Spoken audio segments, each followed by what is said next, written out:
computer. Whoa, we're doing it again. Sorry, you're mid-drink. This That's is fine. it. Awestruck Reviews Day, our favorite day of the week. Favorite day of the week. This is Welcome to Awestruck's Comics Podcast, where we go through news, reviews, interviews, deep dives, unpublished work, early appearances, comics hunting, rabbit holes, Paco rabbit holes. You can find us on YouTube. Uh, Pushing more into Spotify, coming to Apple Podcasts, new format. Got some art should be around here. We'll get into some things. That way we can kind of talk about it. So the YouTube would be a little bit different experience. It's been a little wacky with schedules just because it's Christmas and Christmas time and everyone's doing things and works a lot. Your works more. Yep. Should be Tuesday, Thursdays, Sundays. Yeah, reviews day.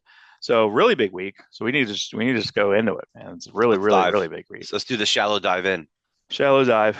All right. So this is your book, Absolute Superman 2. Is this so? Just off the top, off the top.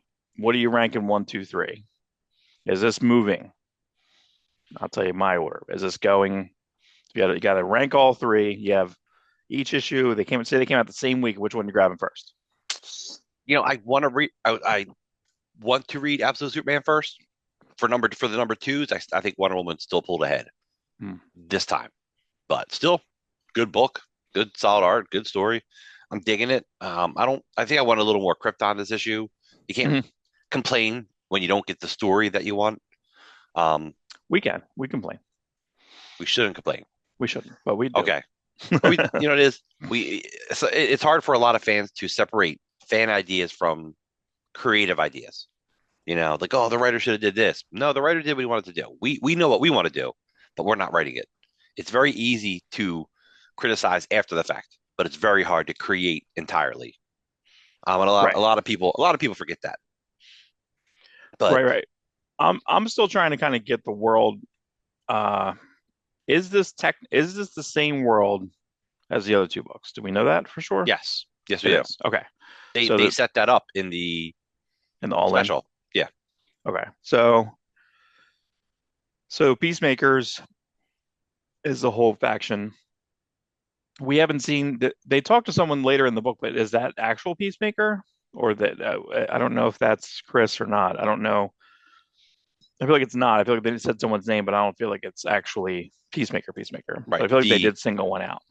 Prime. It'd be interesting to know if they're all different people, right? That's not like they're clones of Peacemaker, right?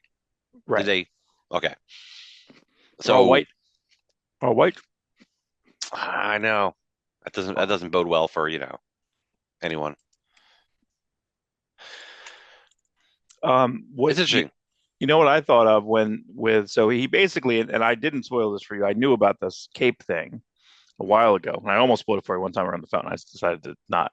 I realized that the logo itself actually has the disintegrating cape effect, like the sand cape sort of, Yes. Yeah, I can see uh, that now. which is really cool. I do. I feel like the art. I feel like he's getting into more of a groove. I think Rafa Sandoval is stiff. I think it's just a lot of the acting is really really stiff. Um, I did think of the cape being very much like Spawn's cape when Spawn jumped in down in the movie, where it's Yes. all like Yeah. like doing all the That crazy scene for the movie traps. is hilarious. Yeah, it's so overblown. You know, It's some of the so overblown, some but of the I way love some of it. the some of the way some of the shading looks in the issue, it has that Mark Brooks feel to it. Mhm.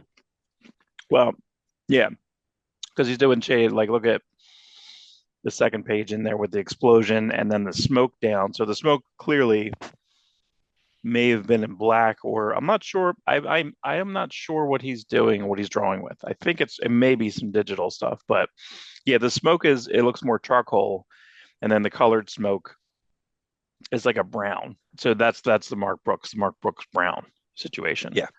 No, I agree with that, and I guess that's the other thing too. So I mean, we don't know. Lazarus means death. That was on one of the signs there. Right. Join the Omega Men. That's interesting too. So that's cool. Like I mean, there's little droplets. There's little seed. Dropping the seeds in on what you're going to do. I do like that Lois just became like possessed with writing something. Yeah, it That hit her. was really fun. It's interesting to see her in a world where she didn't go towards that. because Hmm. whatever she's military, she's probably following her dad, which makes sense. Something must have happened where she didn't get a bite. Maybe her parents stayed together, maybe her mom lived, whatever happened, Hmm. led her to be in a world where she didn't find the freedom or the independence to want to write. She didn't get that inspiration. So she's in the military like her dad. That makes sense. And then the minute she's got to write something, That she she wants feels to it. write about. Yeah, because they, Yeah. they even make a point. They're like, I have to force you to write reports, and you want to write this. And she names him Superman. I think she calls him Superman right off, which is tracks. You know what I Yeah. mean? That tracks. I like his, listen, if you're on the run, you just have a hoodie on. That's it. You're fine. Hoodies, You have a which hoodie is on. But which he is has funny. he has the Smallville situation where every time you saw Clark in Smallville, he's just wearing the Superman collar. It's like he's Yeah. wearing, so it's like, who's this guy? You know what I mean? Could he But possibly be? but what's funny? Um, Because in the real world, as soon as you see someone in a hoodie, you like give them a second glance. Like, what are they trying to hide?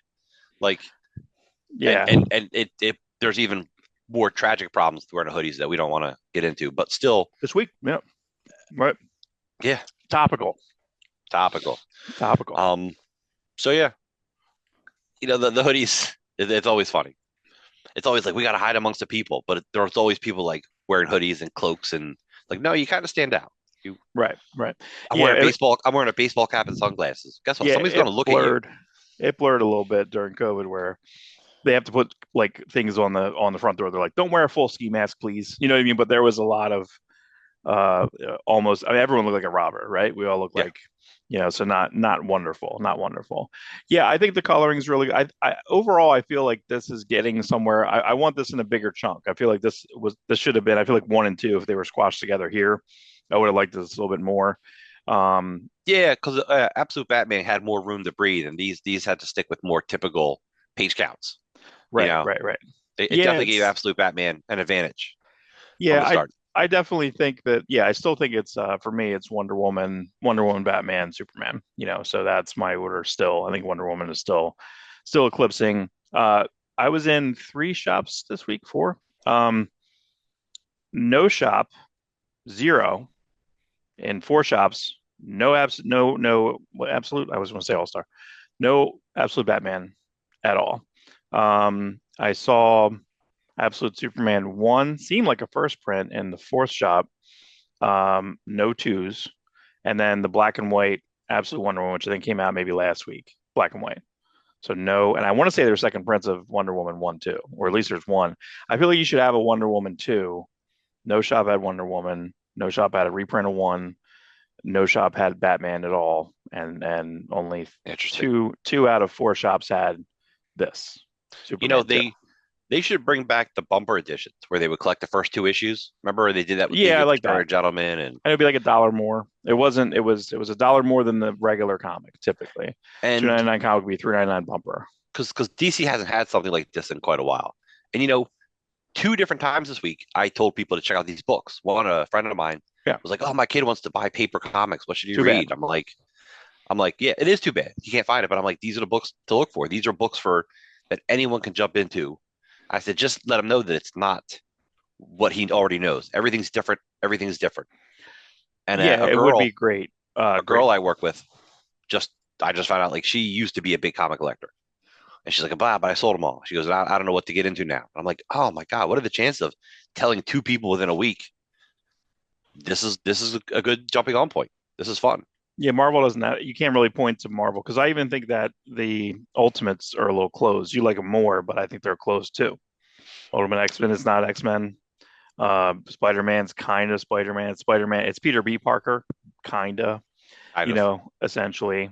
Yeah, it's a shame because the one kid who wants to, I call him a kid, he's 18.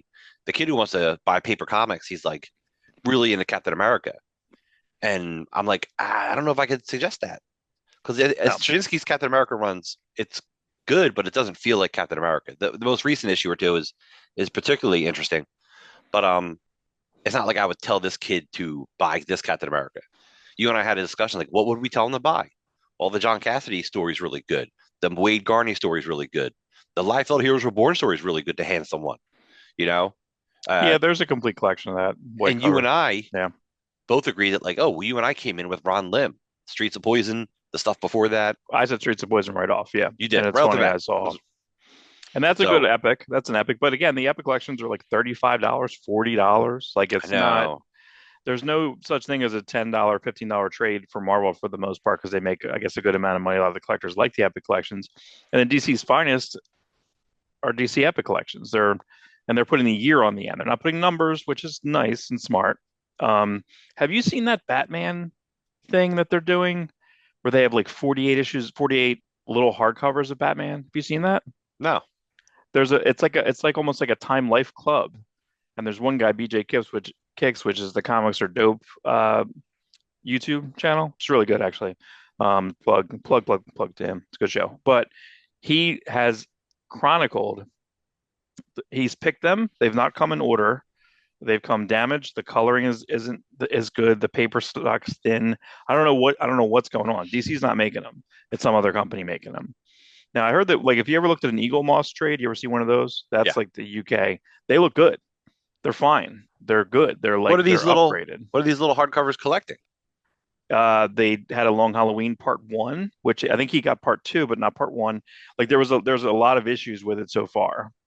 But on the spine, they have like a picture of it. So if you got all of them, they're going to look like one huge image, which Valiant Universe is doing also, which I think is really tricky because again, when you go to a comic book store and then they have all of them like that. I think there's one. I know there's a couple companies that literally make covers by themselves because I want to say it's like a Legion. There's like a Legion one where it's Legion Archives 11. I want something like that where it's like a completely the 11 smaller, and then you can Right. go on this website and buy one that looks like all the other ones.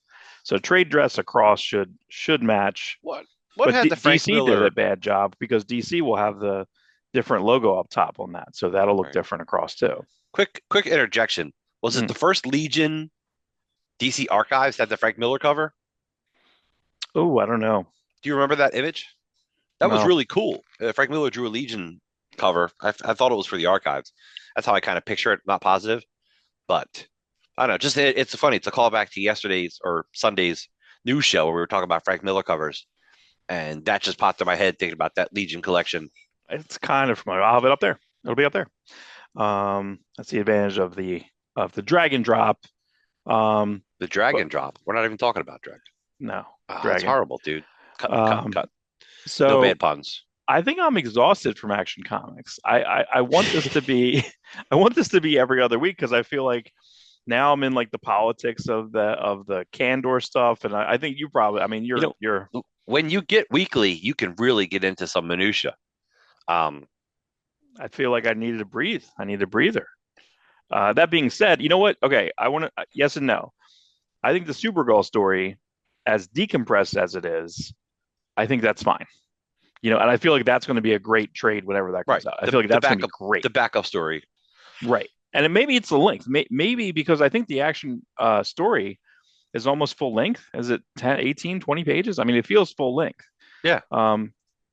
So maybe if that was 15, I don't know. I don't know. Again, I think we only have two more issues of this and then maybe one more. Um, and that's fine. Listen, it's still really good. I think I'm really liking the coloring of Matt Herms. So this is Wade Clayton Henry and the alternate artist there, which they use on some of the other non-Superman characters.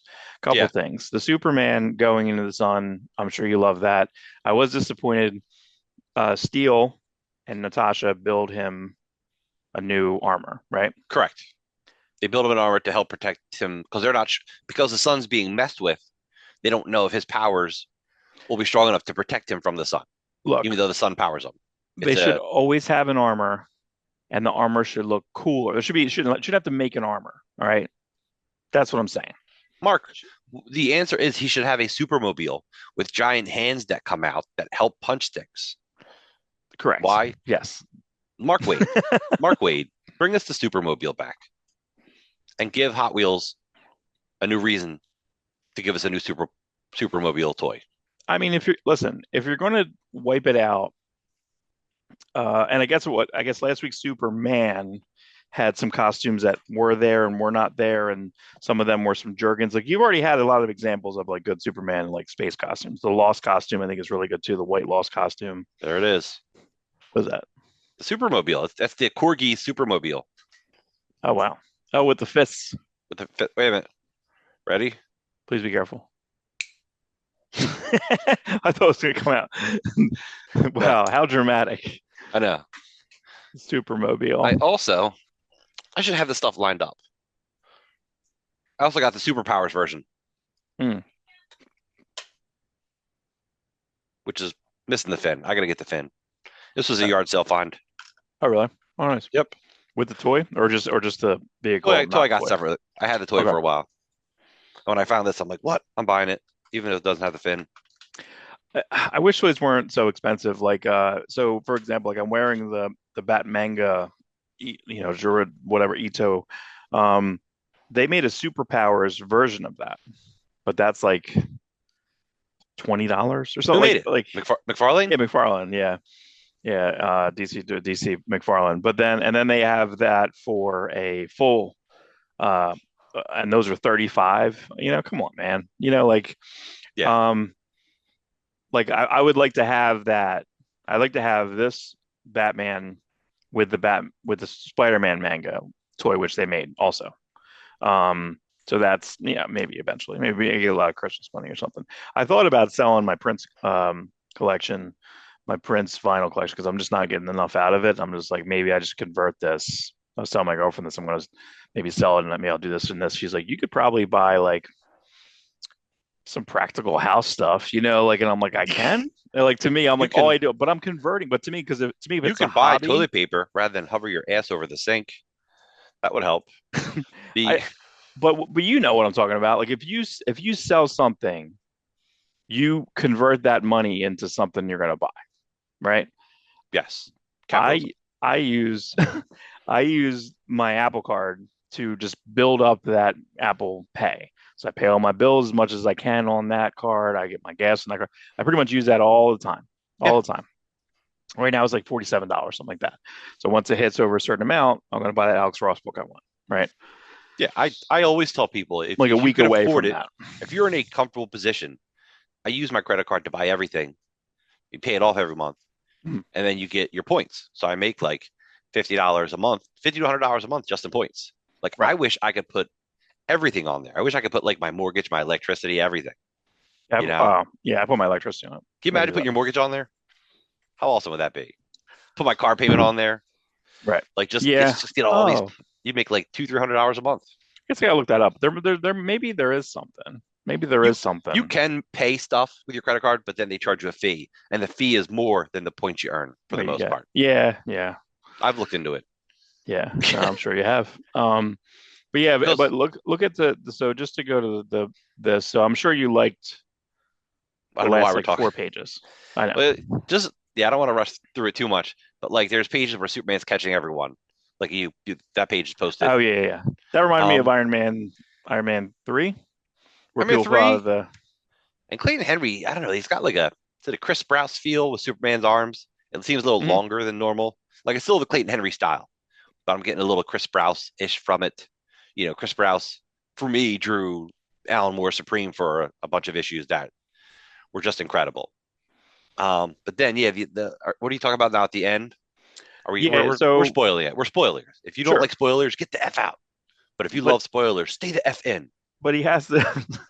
You're gonna get that going. That's That's gonna what be you're my gonna. new thing. If you love it, Uh, you stay the f here. I'm gonna say it angry, like we're welcoming you, but I'm right. saying angry, like yeah, you like As this angry stuff. as that sounds, I guess. Was that angry? I know, dude. My anger, you don't, don't get me angry. You You wouldn't wouldn't like like it me when when I'm angry. No, I hold it back big. Like I have the patience of a god, but good. also I gotta. I don't know. Let's not get into that. That's a I'm very parenting. patient. I'm very patient. Yeah. Um. So yeah. So the end of the issue.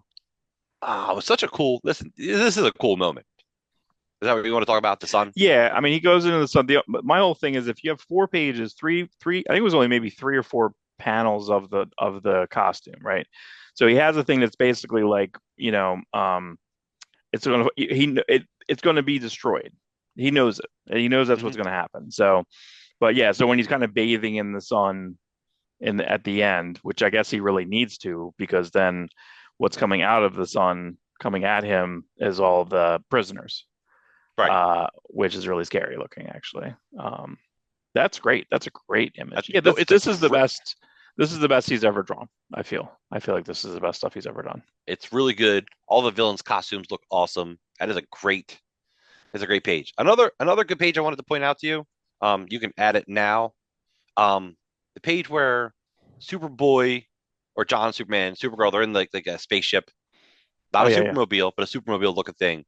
But the bottom panel of Supergirl, she's like contemplating and talking about Kandor, and Kandor's got a statue of Superman. Looks so Umberto Ramos. Oh yeah, it's a right The at that hair's angle. Yeah, curly. It's just a very, it's a cool looking page. It's distracting for like a split second. Um, but it's yeah. I cool. don't know. I've never seen that artist before, and that was pretty solid. All the backups, and then the. I know every DC That book wasn't even this in the week. backup. That was in the main story. Right, right, right. Yeah, and this is trying to think who drew the Skylar Partridge drew the back. So yeah, this to me, I mean, you have two main artists on the back. It's mainly Skylar Partridge on the Supergirl story in the back. Um, Oh, and it's probably Michael Shelfer drew that Supergirl page. yeah, that's right. Yeah, I've never seen that guy before. Yeah, you're right. It's very much like that, like John Boymeyer style, the Humberto Ramos style. Yeah, It's fun, his really good. yeah. I don't know if this guy has a particular style yet. The one Superman page looks a little Cassidy-ish. Another one looks a little like it's pretty interesting. One looks a little Leonard Kirk. Like Right, he's just kind of all over the place, but he's just drawing and he's doing a good job.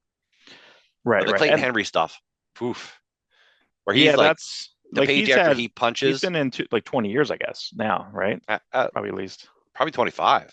Hmm, I think he did that Alpha Flight story with Scott Lobdell like 2000. I feel that's like right. that was very late 90s. Like when did he do it before? He did it after Siegel, right? Siegel Yes. did the 90s Alpha Flight with Scott Clark. So this one's in the early 2000s. So yeah, at least 20 years. I think he had an image book too. I feel like he had an image book as well. Research. Yeah, I'll put it in. Let's pop up there. Um, but yeah, so we have one more week, one maybe two more weeks to this. I'm not really sure, but yeah, I really would like to read the Supergirl. I really wish this was a Supergirl movie. Like I know what they're doing with the Supergirl movie. I'm not excited about the Supergirl movie because Supergirl movie is going to be like True Grit in space. So I'm just not interested in that. And that's I think they're doing that probably verbatim. Um, I think it is going to be verbatim. Hopefully there'll be some hopefully there will be some surprises for the people who read the story. yeah, I don't I know. prefer. I don't know. Up next is my It's James Gunn. favorite Is book. James Gunn directing that? No, he won't say who's it. He's saying that He wrote it nothing is though. ready. I don't even He know if he wrote it. well, he wrote it based off. I think he did write it, but it's already been half written by Tom King. So if anything, he's co-writing it with Tom King, probably. No insider info here, just guessing. I feel like I Yeah. said he was writing it because he's always writing. Dude's writing. Like I don't know how he's time to do anything else. He writes so much. Yeah, he talked about the number of pages he wrote last year was something like almost 400, something like that. So if you take that a page or a page is a minute, right? So that's 400 minutes plus, at least. Right. So, I mean, I think But he's that's Superman. That's Peacemaker. That's mm, parts of Supergirl. That's and Creature Creature Commandos, Commandos. Yeah. right? He wrote all of Creature Commandos, which I think is like at first I didn't like. He's in intro. He's in the intro of Creature Commandos, Which I which at think is first funny. I didn't like. But then I'm Um, like, what? He is writing all of them. he's a Like character himself. Like he not that he's trying to be the Stan Lee of the DC media universe, mhm, but he is a character. right. But he is. Yeah. I mean, I feel that I don't know. We'll get into that later in the Creature Commandos review. So Okay. let me get my favorite book out of the way. Batman 155 Legacy 920. Okay. First off, this cover, this isn't in the, I don't know what this is. This is Yeah. not in the book, number one. It also kind of spoils something that, so I don't know. I don't understand. You have the Batman All In, right? Right. First you have Jorge Jimenez, second issue, Carmine Di Domenico, third issue, Jorge Fornes. What are you doing? It's the same story. This one was a little bit more, it felt like a flashback. It wasn't. But Jorge Fornes is just doing Dave Mazzucchelli. to the point where, I put it in there that I zoomed in on that one thing, and I Yeah. told you about this. It pissed me off in the middle of the week. I'm like, what am I doing here?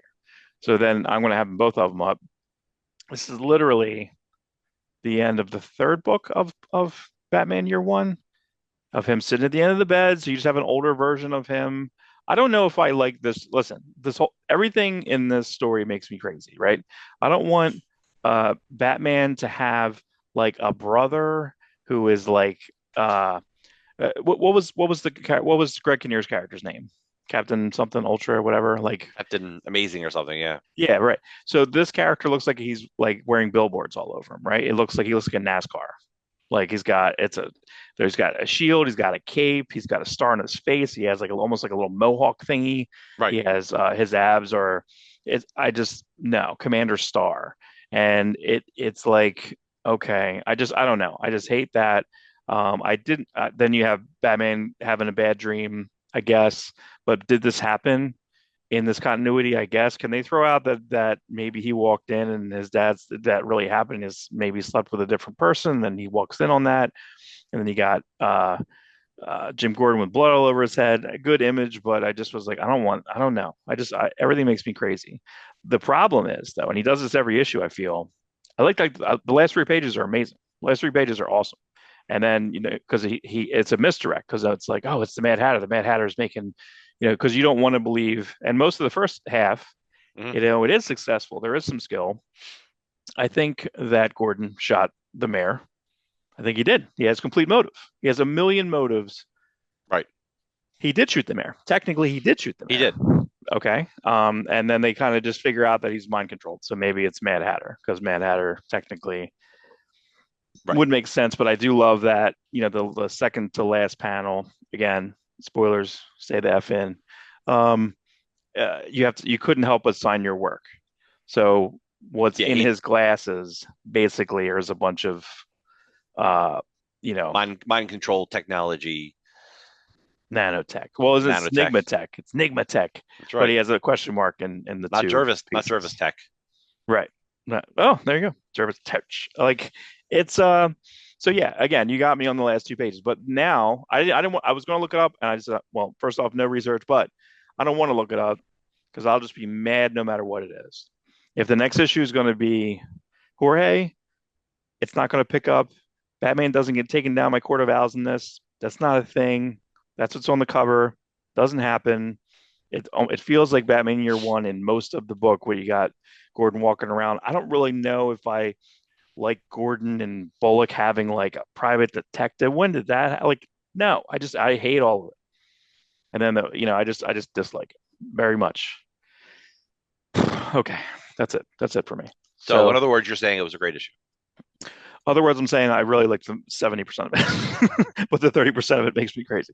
This was the best issue of this run so far. Um, I know it's coming to an end, and then we're gonna have in my mind, an inconsequential Batman Hush 2. And then so for me, this is what makes me crazy about when stuff like this goes on. I now want to know who's doing it after Jim Lee. You know, I want to know I any. wonder if it's going to be uh, what was the preview book running through all DC this week? Dark Matters. What's the Batman book? What's it called? They Dark are Patterns.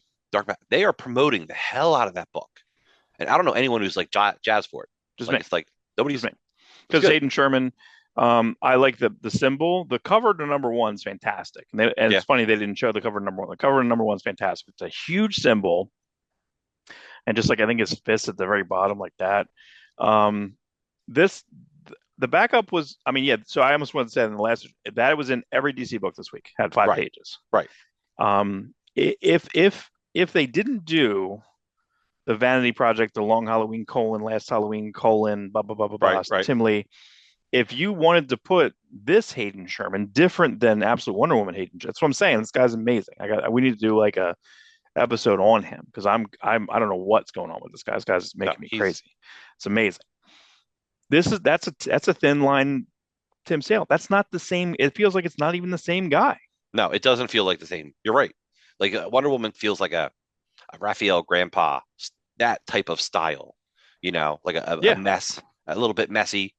And this feels, yeah, thin line tip tail. Well, what I'm getting at is they're really pushing the Batman Dark Patterns. Like to promote a book like this, right, that's a right. you're very lucky. Is Yeah, this the tryout to for follow up as Jim Dan Lee? Waters. Yeah, that's fine. Well, Dan Waters has done backups throughout most of the Zarsky run. So, So I'm and thinking he's a possible contender for the title. Oh, contender for the yeah, title. contender for the title. I don't know. I'm not sure. I mean, again, it could be someone completely different. I don't know. I mean, So again, I here's what it is, think Mark. If you're going to follow up Jim Lee and Jeff Loeb, you're going to give it to someone not that big yet. Like if you have someone hmm, else big planned, they don't want to do the issue after Jim Lee ends. You want to bring it down a level, take the temperature down in the room, and then right. you bring in someone big. Do If you if you're remember going who to have took someone, over after the last one? yeah, Judd Winnick and Brian Eduardo Rizzo. It was Ward Azarello. He was Azarello Rizzo. Yep. Did I say Azarello? What did I say? Judd Winnick. You said Judd Winnick. Yeah. Winnick took over after Azarello left, right, Right. and then came Yeah. in with yeah. And that was good too. Um, That end, but you're right. It has to go down in a progression. So yeah, it would be interesting to give like a fresh talent on that. So that'd be fine by me. I'm all about it. I'm all about the Hayden Sherman. All about it. So what did you like this issue, or it was just fine for you? I liked it. It was I liked it. It wasn't it didn't drive me insane. But Yeah. you said, like you said, it's the best issue of his run, possibly. It's just to me, I feel like you don't need the crutches. I feel like when you put in stuff like that, or if you, I mean, you're casting Jorge Fornes to draw a Gordon story. So what's he going to do? He's doing exactly what Jorge Fornes is going to do, which is the reason why I didn't like Rorschach. Just because he's doing these different impressions of other things, and I don't want it. So I understand that's what you're doing, but I just feel like you don't need him on the end. And that could have been a completely different shot. It took me back to that. It just took me back to Batman Year One. And I'm just like, what are you I doing know. here? I liked that it's from a slightly different angle. I don't know. I go back and forth. I just feel Callbacks like it's sometimes are lazy. great. I feel like you're trying to you're beefing up. So well, I'll say that as far as like JSA. JSA is this is a very chaotic book. JSA is chaotic, but because I feel like I'm in an issue 5, but I still kind of like it. Everyone's character, it's all character work. No, I agree with you. It's really cool, It's a But lot of I'm also really confused because I feel like the DC plot right now is the end of issue 1, who's right there with everyone as an ally is a villain. yeah. Because this, I don't know if this is really Obsidian when Obsidian's fighting with Wildcat. I can't figure it out. I don't know because he was this hothead in the last issue, Yeah. you know, and his dad Alan Scott yells at him, and it's like, is he turning it up too much? I don't know. It might be right, you know. I imagine that it's not him. I imagine that it's, I forget the other character's name, but like it's just now that being said, I can't tell this guy's art style. Look at that double spread. I'm seeing like Brett Booth. I'm seeing like Joe Madureira. Like look at I'm Grundy I'm seeing jumping Scott. down. I'm seeing Scott Collins. Grundy Yeah, yeah, jumping yeah, down yeah, looks like a Stephen Platt drawing. yeah, yeah, yeah. Oh, it That does look like motion Moon blur is Knight, good. doesn't it? Remember the panel where Stephen Platt draws Moon Knight dropping down? Look at those Yeah, legs. It's like yeah. a There's Sam a Keith. lot. It's like a Sam Keith Max position. Yeah, Um, it's weird they didn't give this guy the cover. The cover's Cully Hamner, which I thought was he's drawing like this guy. Well, it's like he's drawing like Cully Hamner, but yeah, there's a lot in here. It's this almost like a guy's Dale art Keown. is strong. Like I don't think it's I don't think Cully Hamner is. I like the cover, but I don't think it's a draw. I don't think it's a particular buy this issue because Cully Hamner drew the cover. I think if this guy drew the cover, there's no sales difference. Right. No, exactly. Yeah, because I even think the cover is also that didn't happen in this book either. They're not picking people. Come on, man. And then missing, they're not missing. They're in this. Like so it's I understand they're in different planes or whatever, but yeah, this Grundy is great. Like the injustice, I see some Art Adams in this double spread too. Like Yeah, you know what? It's so funny. We get this twice in the same week Jim talking about Chung, an artist. Yeah, Jim Jim Chung Jong. on the like hatching at the bottom of like Grundy's feet. There's a lot. Yeah, I'm seeing Medware on that jump down. Is it on purpose or by accident? I don't know. I don't know if the guy's just has all this stuff that's already run through his filter, or if he's out there looking for stuff, looking for ideas. Oh, Um, I think it's what Liefeld says. It's like it's an amalgamation of everything. You know, it's you're taking all of it in and then you're putting it out on the page. You can see all of it. When Nick Bradshaw started, it was very Art Adams, but then came more into his own. You you know, know, it's funny. this You is know, Nick Bradshaw started off J. Scott Campbell. that's Remember, right. he drew He worked Army for of Darkness. that's He right. did the and it was a Campbell slash animated look, a little bit cartoonier, and then of course, yeah, he grew into the Art Adams style. But what's funny is Art Adams is like, yeah, I don't see it. I'm like, you don't? Interesting. Right. Right. You Yeah. know, I remember McFarlane saying, "Oh yeah, Platt's just like you," and McFarlane was like, "I don't see it," and he wasn't. But there was stuff in there run through the filter. Right. Right. Right. So Right. this guy running through the filter, great double page spread. I love the idea that he's like just going. He's taking Jeff Lemire is taking what Jeff Johns did well, and having Ruby in the Injustice Society is a really cool move. That's great. Like what? Yeah. That's Such a excellent. neat, such a neat character idea. Jeff Johns is so neat sometimes. Like he creates the idea for the Red Lanterns and Rage, and then when he does Justice Society, he's like, well, why wouldn't there be a Golden Age Red Lantern? And we'll make him Russian because he's red. And then he has a daughter too. So instead of like Right. Jade's green, Ruby's are red. Right. Right. It's Right. just a smart line of thought. Yeah, but it's going with the JSA where like it just you just gonna keep carrying the traditions up and It, through, which is they're just awesome. they're double downing on the legacy, which I always was one of the most interesting things to me because I was Who, a big. You and I were both Infinity Incorporated fans. All Star Squadron, Infinity Incorporated, early Tom McFarlane, Jerry Ordway. who's the Doom looking guy at the end? I don't know who that is. The Doom on that last one with that single spread, the five seven three That seven. that Doom 2099 looking guy. Yeah, yeah, yeah. I kind of forget. I don't Was he in know. last issue? I think so, but I think everything was kind of again. Also, what's really good.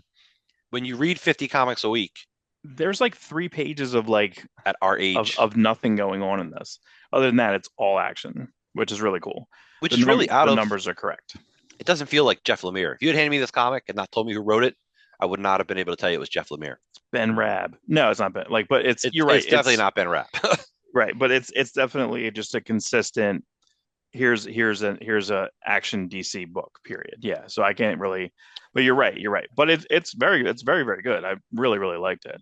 No, Um. it is really, really good. Do I like it better than Justice League? I kind of do at the moment. Um, Yeah, we'll see. I I do. mean, again, no, I think you're right. Yeah. I mean, again, this is what this is two. Yeah. So that's a pretty strong two. But that's because number one felt like issue three. This feels like issue five. You know, again, I don't know how you do that, and that's fine. I'm not mad at it. The next book I read late How do you last think you night. pronounce that Oh, good. artist's last name? Oh man. Olortigu or Orlo? It's Diego Yeah, I'm just gonna call him Diego. I'm not even trying. Olortigu. No, I want to learn. I like to pronounce people's names correctly. Yeah. Well, you're great, buddy. You're doing great. I try. Yeah, very distinct style, and it's like it's nice to see these hard lines. I feel like a lot of these guys, even go back to like Jorge and a lot of Jorge Jimenez and a lot of these other guys, it's not a hard line. It's all like I'm going to blend in with the Do you, colors. I'm do going you to blend think in. it's digital? Probably this very possible. Because he's listed as artist, not writer or not a penciler inker. Yeah, Oh, I the last page you didn't post it, but you should post it now. Spoiler: need more work to do. it's it's Hawkeye getting stabbed through, I almost put that in there, but I didn't want and to. the Yeah. arm of the demon that's doing it looks so JR Oh mid yeah, '90s. yeah, dude. It's I'm telling you, really neat looking. this is guys that, like a big combo. Yeah, exciting. It's cool to have. I don't feel like I'm excited about anyone over in Marvel per se. Well, now the next book I didn't. I was like at a certain point last night I was going to read this. And I'm like, why did I put this on the list? I don't It want was to a read a two-face book, yeah, but you did. but I really liked it. I thought it I was know great. it was I thought it was good. great. The idea of the white church as like Ah, a judge and jury for villains. and He's practicing to go back to be D to being the DA. Yeah. So he's running trials. They're running. I mean, listen, there's going to be crime. So then he's basically creating a trial, and the Reaper is the judge. Like it's just crazy. A lot of people are there, and this is funny because again, I wonder if Christian Ward can make a full transition because you know we don't think about Chip Zdarsky as as an like a main artist anymore. He was just an artist for people. Like he wasn't really. I mean, artist mainly for Fraction, but for Right. the most part, he wasn't a writer, and then he went full writer. This is the best. I mean, Christian Ward worked on a couple things, but he didn't write the Aquaman thing he did a while ago. I think he wrote and drew this Batman thing. I don't think I finished. I don't remember. It's on the DC app. I gotta look at it. Actually, the stuff that I remember Christian Ward from, he did a book called Odyssey. It was ODC. Is that the Joe Casey Odyssey, or is that the I think it was Fraction. I think Fraction wrote it. Fraction? Yeah, yeah. Joe Casey did a book similar. Right. No, Odyssey, you're right. It was Fraction. The colors on that were crazy. Well, that was yeah, because he's doing like full, like just Yeah, heavy painted, and it was just a retelling of the Odyssey, but it right. was excellent. Yeah, that was really really good, and that's where I saw him. So when he started doing regular mainstream work, I was like, oh, that's interesting. And then again, I don't want this book. Don't know if it's a mini. Don't know what it is, but I don't know who this guy is, the Fabio Veris, and the cover is by someone else too.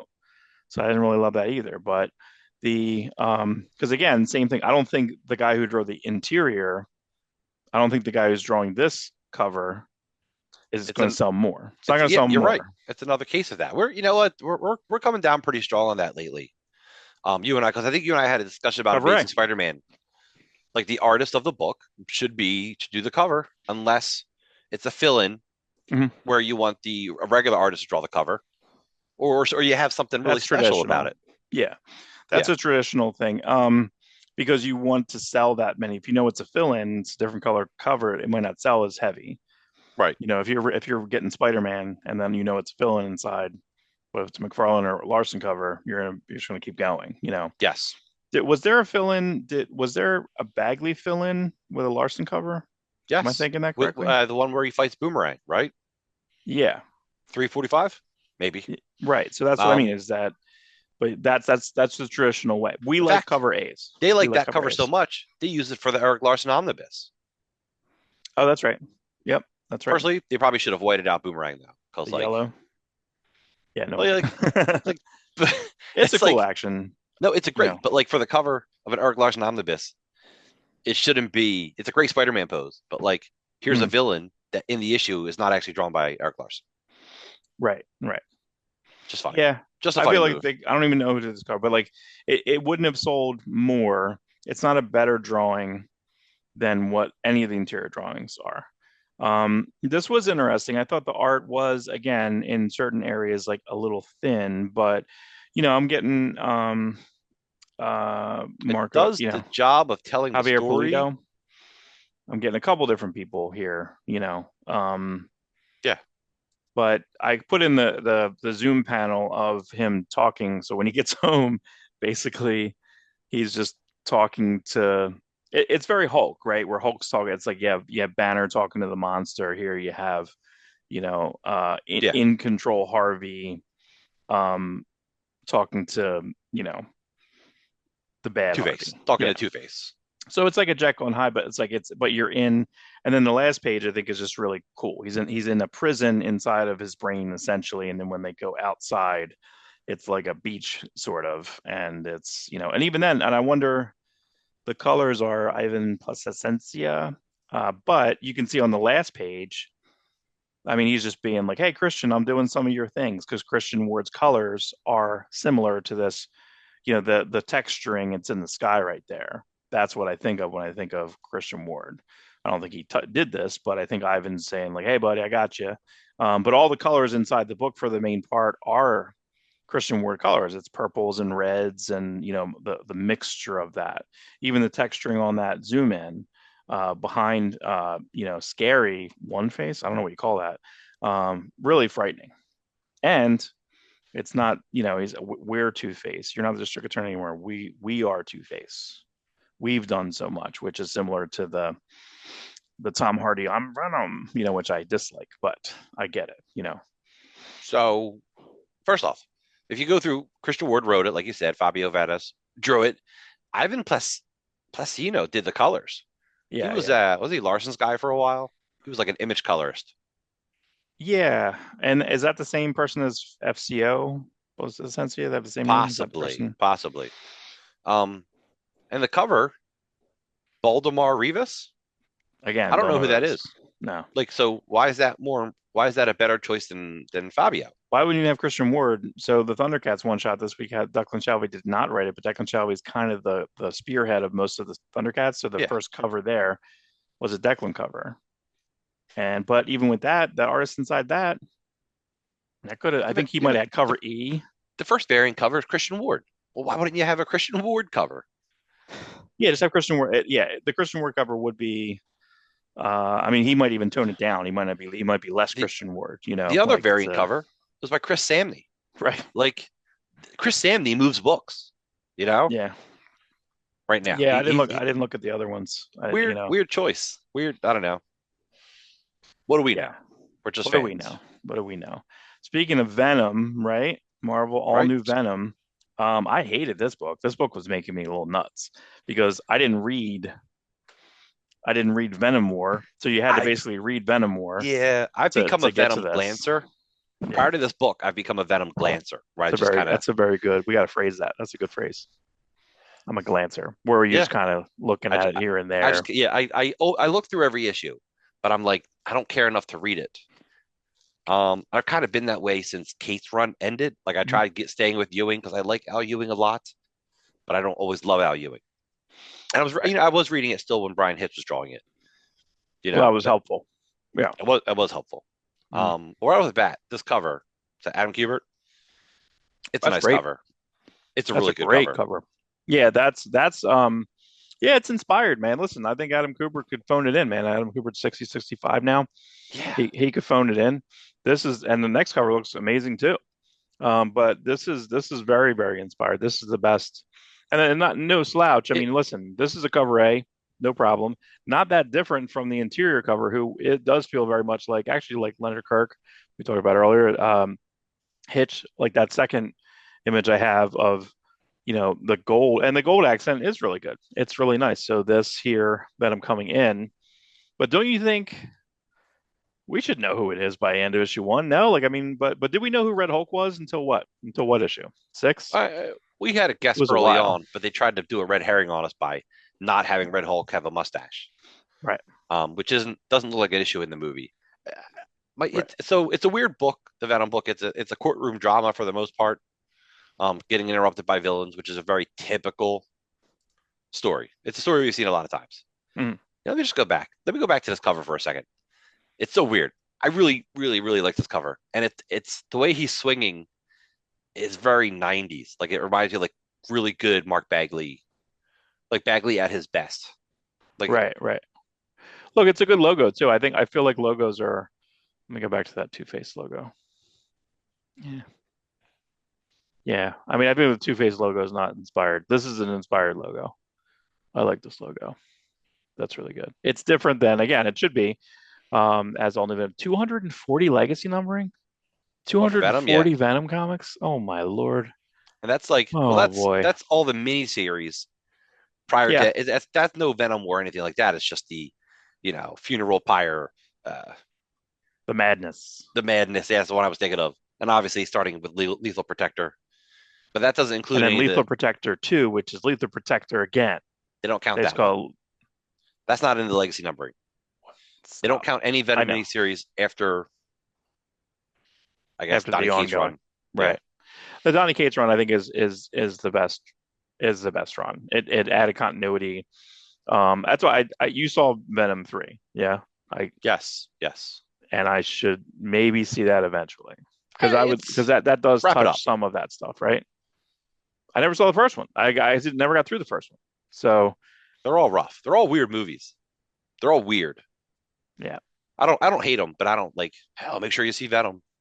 And But I'm a you're putting sucker. yourself through Craven next week, right? Yeah, but Craven looks like it's You better. and Ursher. Um, Me, yeah, the you know, whole I don't. crew. Do I play? I might have to work next Saturday, man. If I don't, maybe I could just go and be mad. We're not Uh, going till 7 at night oh my God. because Huh? I was gonna go because we like to go to the movies Saturday mornings. Yeah. Right. Right. But my Right. brother's throwing a surprise birthday party for his wife. Mm. So in the middle of the afternoon, like she gets done work at 1, so we got to be there by 1. So it's like, yay! Thanks for ruining my one day off during Christmas. Right. I took a Saturday off. It's so funny. I took a Saturday off. So I'm like, oh well, go see Craven in the morning, have lunch with my friends, and my daughters come and they bring a friend with them who's a big Spider-Man fan. And then I figured we'll do Christmas that night. We'll go drive around town, look at some of the lights. There's Oh some yeah. neat things going on. But now TJ's thing kind of throws a dampener in the middle of our day. It's fine. Yeah, I I shouldn't think my I I think shouldn't my talk about favorite. family issues on a podcast. No, it's okay. I think my favorite thing when was it Rogue One? Was it Rogue One or Alien that I haven't seen you guys because I was busy and probably divorcing someone at the time. Um when did I meet Ursher the first time? Chris Usher. Did I meet him during Alien or was it Rogue One? That's a good question. Yeah, I think it was Rogue One because when we got to the Applebee's after that, which is you guys were going, and then I'm there, and I just lay out that there were so many shots in the trailer that weren't in the movie. What movie was that? I don't know what this is. And I was so Right, right. mad at Rogue One, and I remember Chris going, "Who the fuck is this guy?" Like you know what I mean? Because I wasn't with Yeah. To with so many movies. to break down our friend group, me and Brian have been friends since middle school, both for a love of comics we discovered. Then we go to the comic store. Like I discovered Legends first. Then you end up working there a little while later. Mhm. I didn't know you yet, despite the fact that we grew up in the same town, did not know each other. Yeah, we didn't go to the You same be, school you though. become manager of the store. We become friends. I bring Brian to the store. We become friends. Chris Usher was someone who I knew from my days of doing theater. Like he was friends with my little brother. He's a little younger than me. And we had just started hanging out with him because he had no one to go to the movies with. And I hadn't talked to him in like really 15 years. Mhm. So we start going to the movies with him. And then I'm like, oh, Mark wants to see some movies. He's got no one right now. Come along during Right. your during the first divorce. Who knows? You know what? Listen, it all works out, it all blends together. Right. All blends together. It's all the same thing. We have other Um, friends that show up sometimes too. Who knows? You never know when you're going to get an Ian or a yeah. Zach or a Or Mike Dan. Storniolo or Dan. Yeah. Dan from Kansas Dan. Kansas. Kansas Dan. Kansas Dan. He would probably hate that as a nickname. I'm so much more than Kansas Dan. I'm West Philly Dan. I'm WHYY Dan. That's Right? right. That's funny. Did you Yeah, watch that? our buddy. I did watch it. It's like He had a three little segment. minutes. He was Yeah. on TV, the local public station. What do you call 12 now? Yeah, I guess it's like public access. It's public Yeah, access slash PBS. no, it's So it's it's PBS. Yeah, it's yeah, but it's public Philly broadcasting. PBS because they have their own segment of like here's Philadelphia news-ish stuff. Right. So yeah, so that was an article that was on. I'd almost like dig for it because I think it was on his wife's story. Then he tags his wife's story. Then I Right. had to look it up, but I'm not friends with his wife, so I had to go look it up a different way. And but yeah, I watched it last night. It was really fun. It was really fun. It was fun. It's Yeah, our, awesome. our friend Dan, who just an incredible musician, obviously incredible enough for Kansas to hire him. He just goes and helps out handicapped people, helps their lives get a little better, playing music with them, Mhm. even Yeah, they people have a lot of who cool who footage. Yeah, for sure. yeah, and these people love him. So, he gives back, Yeah, which is cool. And it's a real give back. It's not like a fake give back like Dan's one day at a soup kitchen every 5 years. No, it's a real heartfelt, for sure. compassionate, you know. Yeah, it's great. It's great that, and I think that's one of the things when I talked to him after the Kansas situation, I was like, dude, I was like, it's more of your concepted hang, right? Yeah, yeah. Dan's the best hang, period, It's fun. right? He's Like really seriously, it's like fun. that is, you can be hanging out with someone for a while and you're like, all right, can you leave? You know what I mean? Like it's impossible with him. You just want to keep The only going. the only problem with Dan is he does fund bum fights. He does do that. He Oh, does really? encourage the Are you poor are to. you canceling Dan on our podcast? You didn't Exclusive. know he's cruel. Does a lot of dog Awestruck fighting too. exclusive. Exclusive. It is dog fighting, cockfighting. He's really into seeing Holy people fight each mackerel. other. You wouldn't I know. don't. I'm going to say this is not true. I'm going to You go out of it. I'm going to go out of my way soft and spoken, nice just Dan loves the violence. yeah. I think it's shocking news, and I don't think that's true. All right. So you want to? I did not read. Uh, I did not read Ultimates. Right? You read Ultimates this week? I did read Ultimates. Ultimates has been a solid book. It's been interesting. People who another fellow person I know where I deliver, he started reading the Ultimate Comics and he really enjoys it because he loves it. It has nothing to do with the real Marvel universe. It's a new take on every character. It's a world where there wasn't superheroes for a long time. The maker, the Ultimate Reed Richards, changed the world so there wouldn't be superheroes, and the ones that existed were under his thumb, or under his control. Hmm. So now we're in a world the Maker's not there, as far as we know, and it's the Ultimates trying to deal with the Maker before he comes back. But issue to issue, it's been good. It's been solid. They utilize since it's a new universe, he can just bring in. Oh, let's bring in the Human Torch from the 40s because nobody else is using a character like that. Oh, okay. It's solid. Um, Jim Hammond. Jim Hammond. That's right. So it's a book. I really enjoy it. Um, What issue was this? Eight, something like that. I'm just trying to put that up now. Yeah,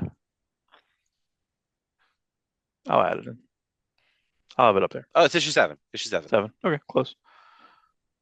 So yeah. I'll let it build up. I think 1 through 6 is a trade. I'll just yeah,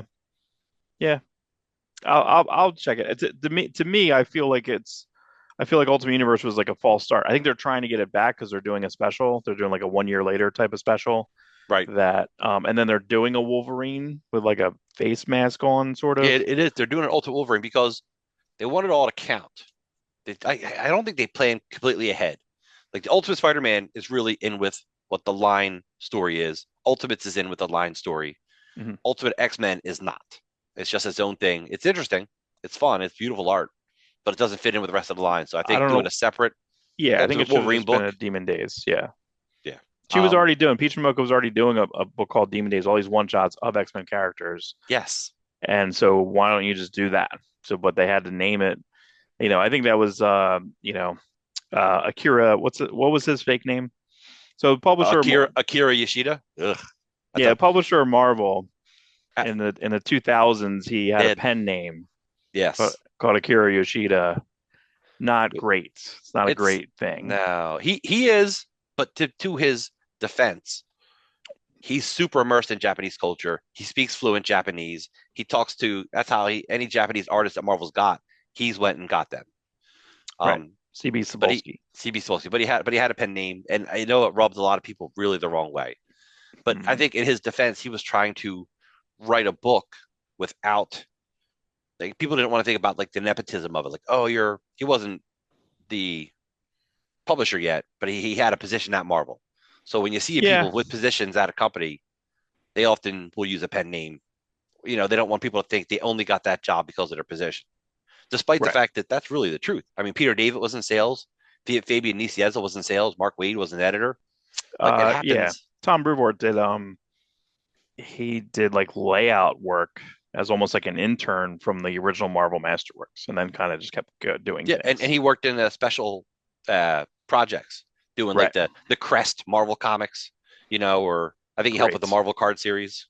Probably helped with all of the like PSA Marvel books, Yeah, and the you know what? child That's abuse books. comic work is comic work. Spider-Man skating on thin ice. He's got a nice McFarlane cover for that one. So that's a tough one. That was sponsored.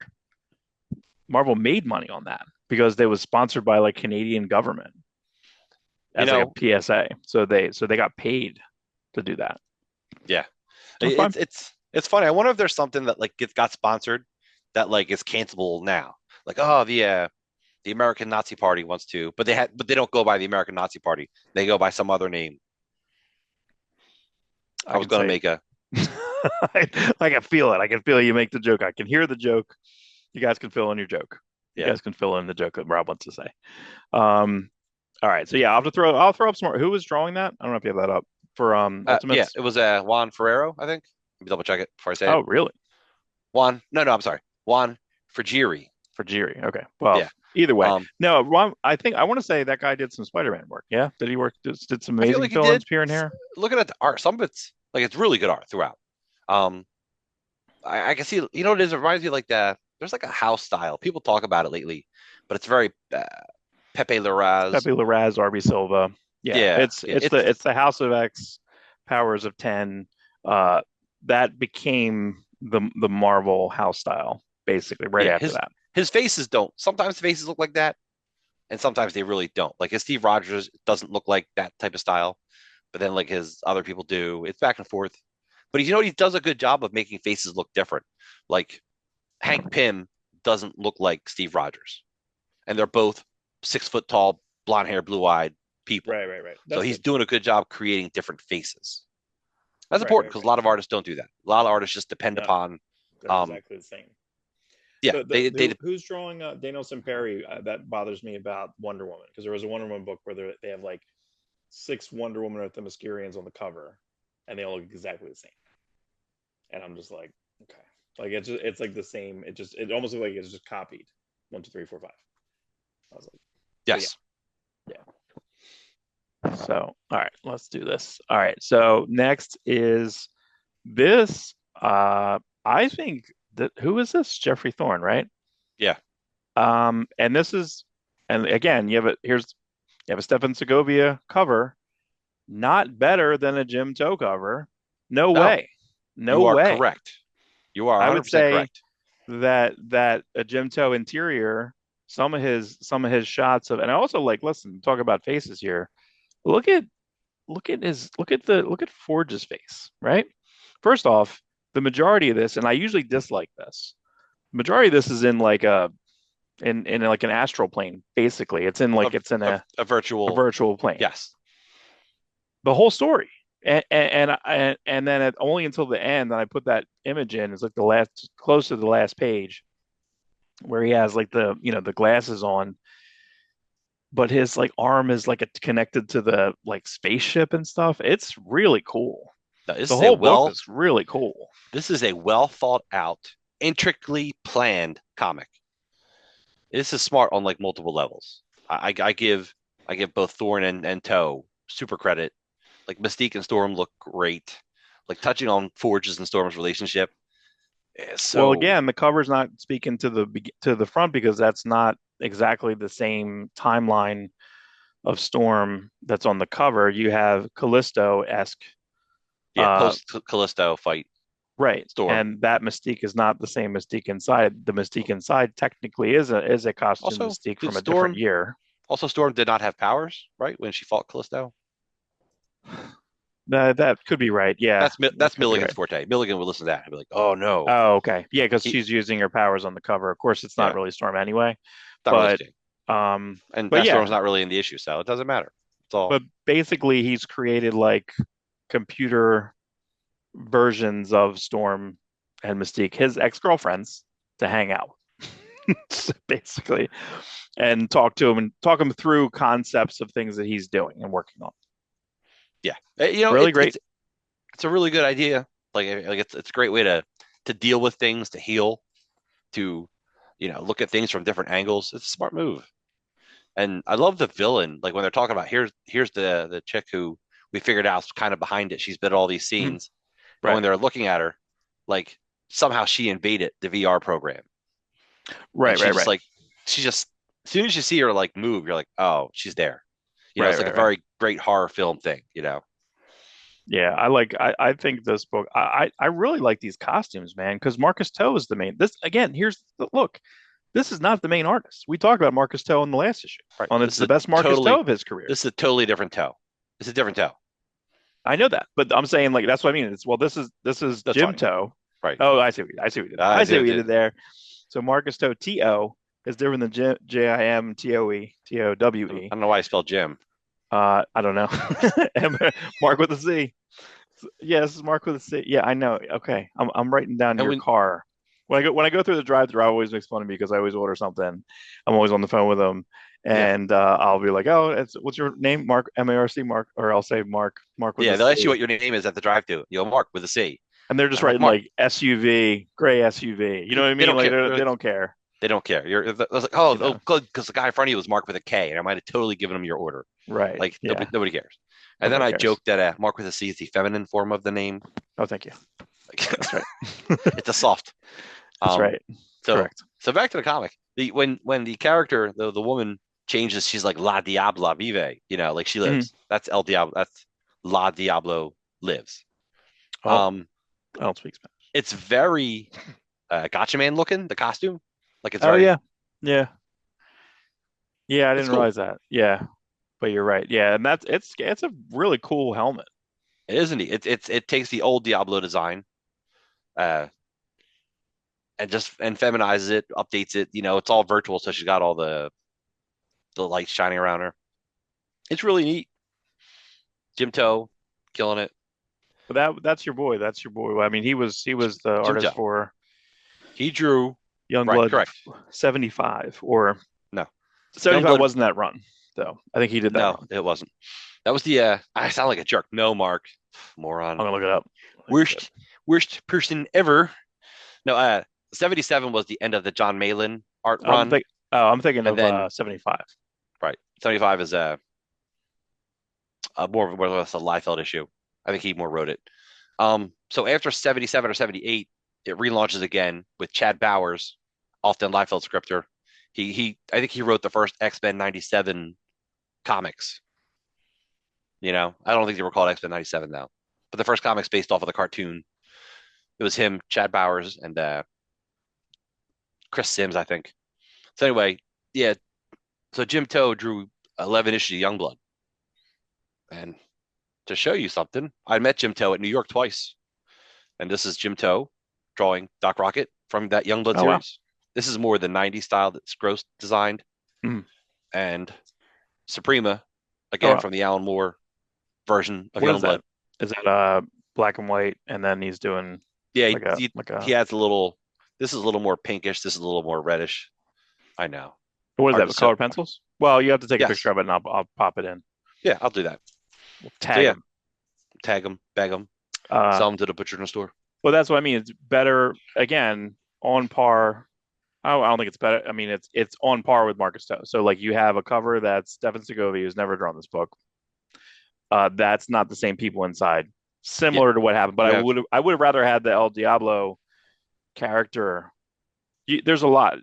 I think if Jim Toe did a cover, I don't believe that he did. I don't think he had but I think that would have been better. I think that would have been way better.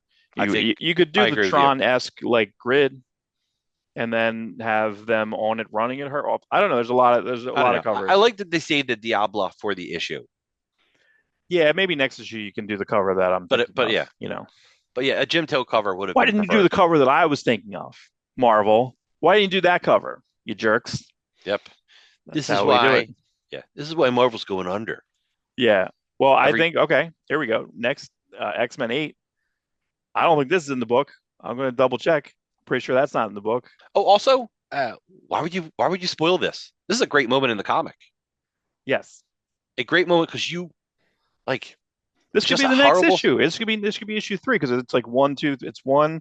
Then it goes Uncanny, then X-Men, then Uncanny. Yeah, Yeah, you could. This could have been well, but maybe Stegman would. Well, I guess yeah. This could have been issue 3. You know, it could have been. I don't know where my iPad is. yeah. I almost wanted to double check that. It's a shame because I kind of forgot about the cover when I was reading the issue, and then when Rogue showed Right, up at the end, I'm like, oh yeah, because of the cover, right? But right. Mc, McKay, this is a really well. He must have a lot of notes for this issue, like planning it out, like where everyone is at every moment, every step, like especially when Cyclops invades the prison where Beast is held. It's very well. It's a very well thought out fight. It's like you do this, you do that, you do this. It all works. Right. So I guess Yeah, they're all deep powered in this prison, right? That's why Beast is like, yeah. They have some type of dampener. I think that they did that in one or two issues. The first couple issues they talk about this with this. I want to say it's like what Dr. Reyes. Not that, but that's what I feel like it is. You know, Cecilia Reyes, Cia right? Reyes. Yeah, yeah. Because I feel like she was always about depowering stuff. Yeah. This to kind of go. So on that second page that I have where Hank's getting smacked, like this has that motion blur thing I keep talking about. I guess it's less so, but they even go into the coloring with it, which I think is pretty cool. That's a pretty Yeah. fun. That's Marte Gracia doing the colors on that. And also there's a split up there where you have Stegman art, Stegman inks, JP Mayer who inked oh yeah, inked Stegman on Venom. Livesay, who was who? That Livesay John did Lives what? say he did a lot of Porter inks on Flash, right? Yeah, I think he started at one of the studios, either Top Cow or Extreme or something. No, does that sound right? I'm not I think positive about Extreme. Top Cow's very likely. yeah, it might have been a Top Cow thing. I have an ash can somewhere around here of his. Like he did a little art sketchbook, little art book, little ash can. It's pretty good. Oh, really? Okay. It seemed like he inked a Larson Spider-Man in it, which is really cool looking. but I don't think it's been seen anywhere else. I don't think it was ever used. Yeah, I like the Blob in this. The Blob is awesome in this, of course, but I just I guess I'm still I so where okay, wait. So this So, is so here's a question: which How are they? Psylocke is How are they this? depowered? By the way, because it's not like a. Do they are they depowered? Like they're not wearing collars, and it's not like they're in a building surrounded by a force field that stops powers because then the blob wouldn't have powers. Right, Maybe there's that's what I was thinking nanites. of just now, yeah. Maybe there's Well, nanites injected in them or something. maybe it's in their not By the way, non-orange suits, red suits, not they orange. probably totally addressed this in the issue before. Yeah, But but I don't remember that. We can't remember why, that. We I can't can't. be expected to I don't. remember that. We're I don't old. have. I don't have time to reread comics. I barely I have don't. time to read comics. Yeah. Who is the grifter guy at the end? Who's that guy? It's Grifter. No? Like that last page has, well, I want before I even say that, like I feel like I'm not sure if it was feedback. I feel like Stegman is slowly drawing Cyclops older.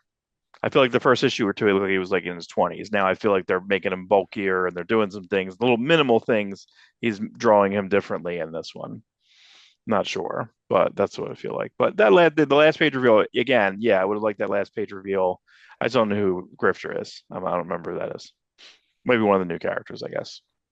Yeah, probably Grifter with dreads. Grifter, baby. Grifter. But overall, yeah, again, I think McKay, I think this is still really good. I feel like I'm curious to see how it's going to float in between the two. But yeah, I Oh, just it's one of the kids from Uncanny X-Men. Remember, there's four new kids. yeah, One of them has that hairstyle Grifter and is needs a African ripped American. bandana, ripped bandana, Grifter. Yeah, Yeah, Jim Lee owned that. Like you can't. If anyone else tries that, they're like, oh, it's Grifter. Jack Flag from the last Captain America story. It's oh yeah, like yeah. patriotic Grifter, and Liefeld changed Deadpool Die Hard's mask when he did the flashback in Youngblood Strike File, where Mhm. it was still the full face covering, but it like hung off of him. You know, Oh, that's it was right. like so it was Yeah, Grifter esque. that's right. I remember that. Oh, That's I know funny. what he also did it in Deathmate Red. Oh, okay, that's right. Sorry, I thought someone was at Yeah, the but it's door. Grifter. It's Grifter. It's just Grifter and all. It's X-Force Grifter because X-Force when they had their like gray costumes, gray and red costumes. And he's got this, and you know what's cool? Like, he's like, I need gloves on my hands, but my forearms can be free. Let me lift up my jacket Let me roll that up. sleeves. Let me roll that up, but I still need to like. Let me roll that up. Yeah, I can't really tell what his shirt's like. I don't know. I gotta see a better. I don't think we've seen this character in In full costume. costume yet, No, I so don't think that's so. fine. I think that I added Thundercats after, so I don't know if you want to not go through that. We can go through that. So this is basically the start of like a new Thundercats story. Um, and you did not read this, correct? No, I didn't. That was All right. Maybe you just. late to your list. All right. Maybe let's just. We'll maybe go into But that next week. overall, thumbs up. Yeah, I can't say anything about it because I want you to just skip it because the character who's Apex is someone, and I can't tell All right, you that's fine. who that is. So maybe we'll go over that next week. Yeah. So It's just skip the It's pages. Heathcliff O. He's the Thundercats version of Just skip Heathcliff. those pages. So yeah. So this next book is probably my favorite book of the week, basically because it is such a combination of styles. This person I noticed did a cover for some type of Man Cave book. They did not do the interior. I looked at that book, but he didn't do the interior. He did an interior on a book called Love Me, and that was 4 issues that came out early in the summer. And it was pretty disjointed, but it just had this like really cool kinetic energy. This one was a little bit more focused, a little bit more world building, a little bit more purpose. The first page is just all establishing. You know, looking at the cover, really good cover.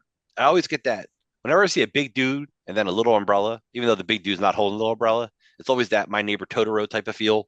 Oh You yeah, know, I didn't even think of that. Jeez. Yeah, I mean that's what I'm saying. Like, look at that. Yeah, that's right. it's Yeah, very the art style's very like 2000 Stefano AD ish. Cardacelli. I don't know if this is translated. This almost seems like it may be translated. I It don't. looks very European or something. The colors are so wacky and neat looking. The lines are very Bisley esque without being Bisley. Well, that's what I mean. Yeah. So that first page feels very the first page that I have in there. and even like this that second, the first page feels very, very much like almost like Transmetropolitan, Giffen, Bisley, who was that? Martin. He did Tank Girl, Jamie Hewlett. So like Jimmy Hewlett, I feel like little that's Alan Carlo Martin did the. Esquera. Yeah, there's that. Yeah, It's just almost like kind of dirty. like almost like what like Brandon Graham was trying to bring back at one point. Yeah, yeah, yeah. But it didn't work too much in color. But this was like, No, and then the next page feels very, very, very, very Bisley, where the layouts aren't really, or you can tell like when you knew when Bisley was going away from the Keith Giffen layouts, like he would just kind of mess around, yes, or draw way just larger because draw that extra stuff. character is extra long. And then another establishing there. And this is where I thought of that Tank Girl, um, the next one there. And there was a guy who did, I'm trying to remember, Helena Crash. Did you ever read that?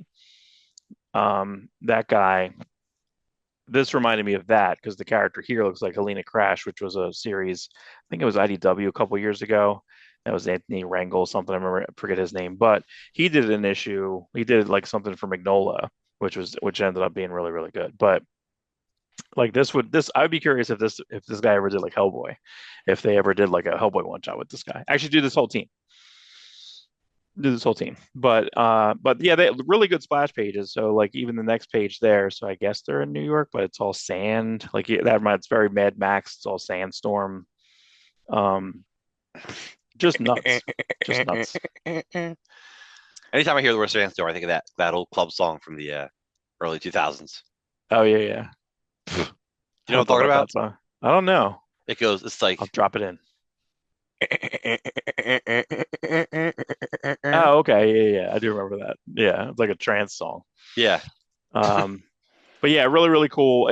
I'm sure it's going to read all together better. It's very European, but I feel like this gave a lot of establishing. I feel with the Love Me, it was like I feel like it was a whole graphic novel, and they just chopped it up into four and didn't really pattern it after anything. Because I feel like I read an issue or two of that. I'm like, I don't know, I don't remember.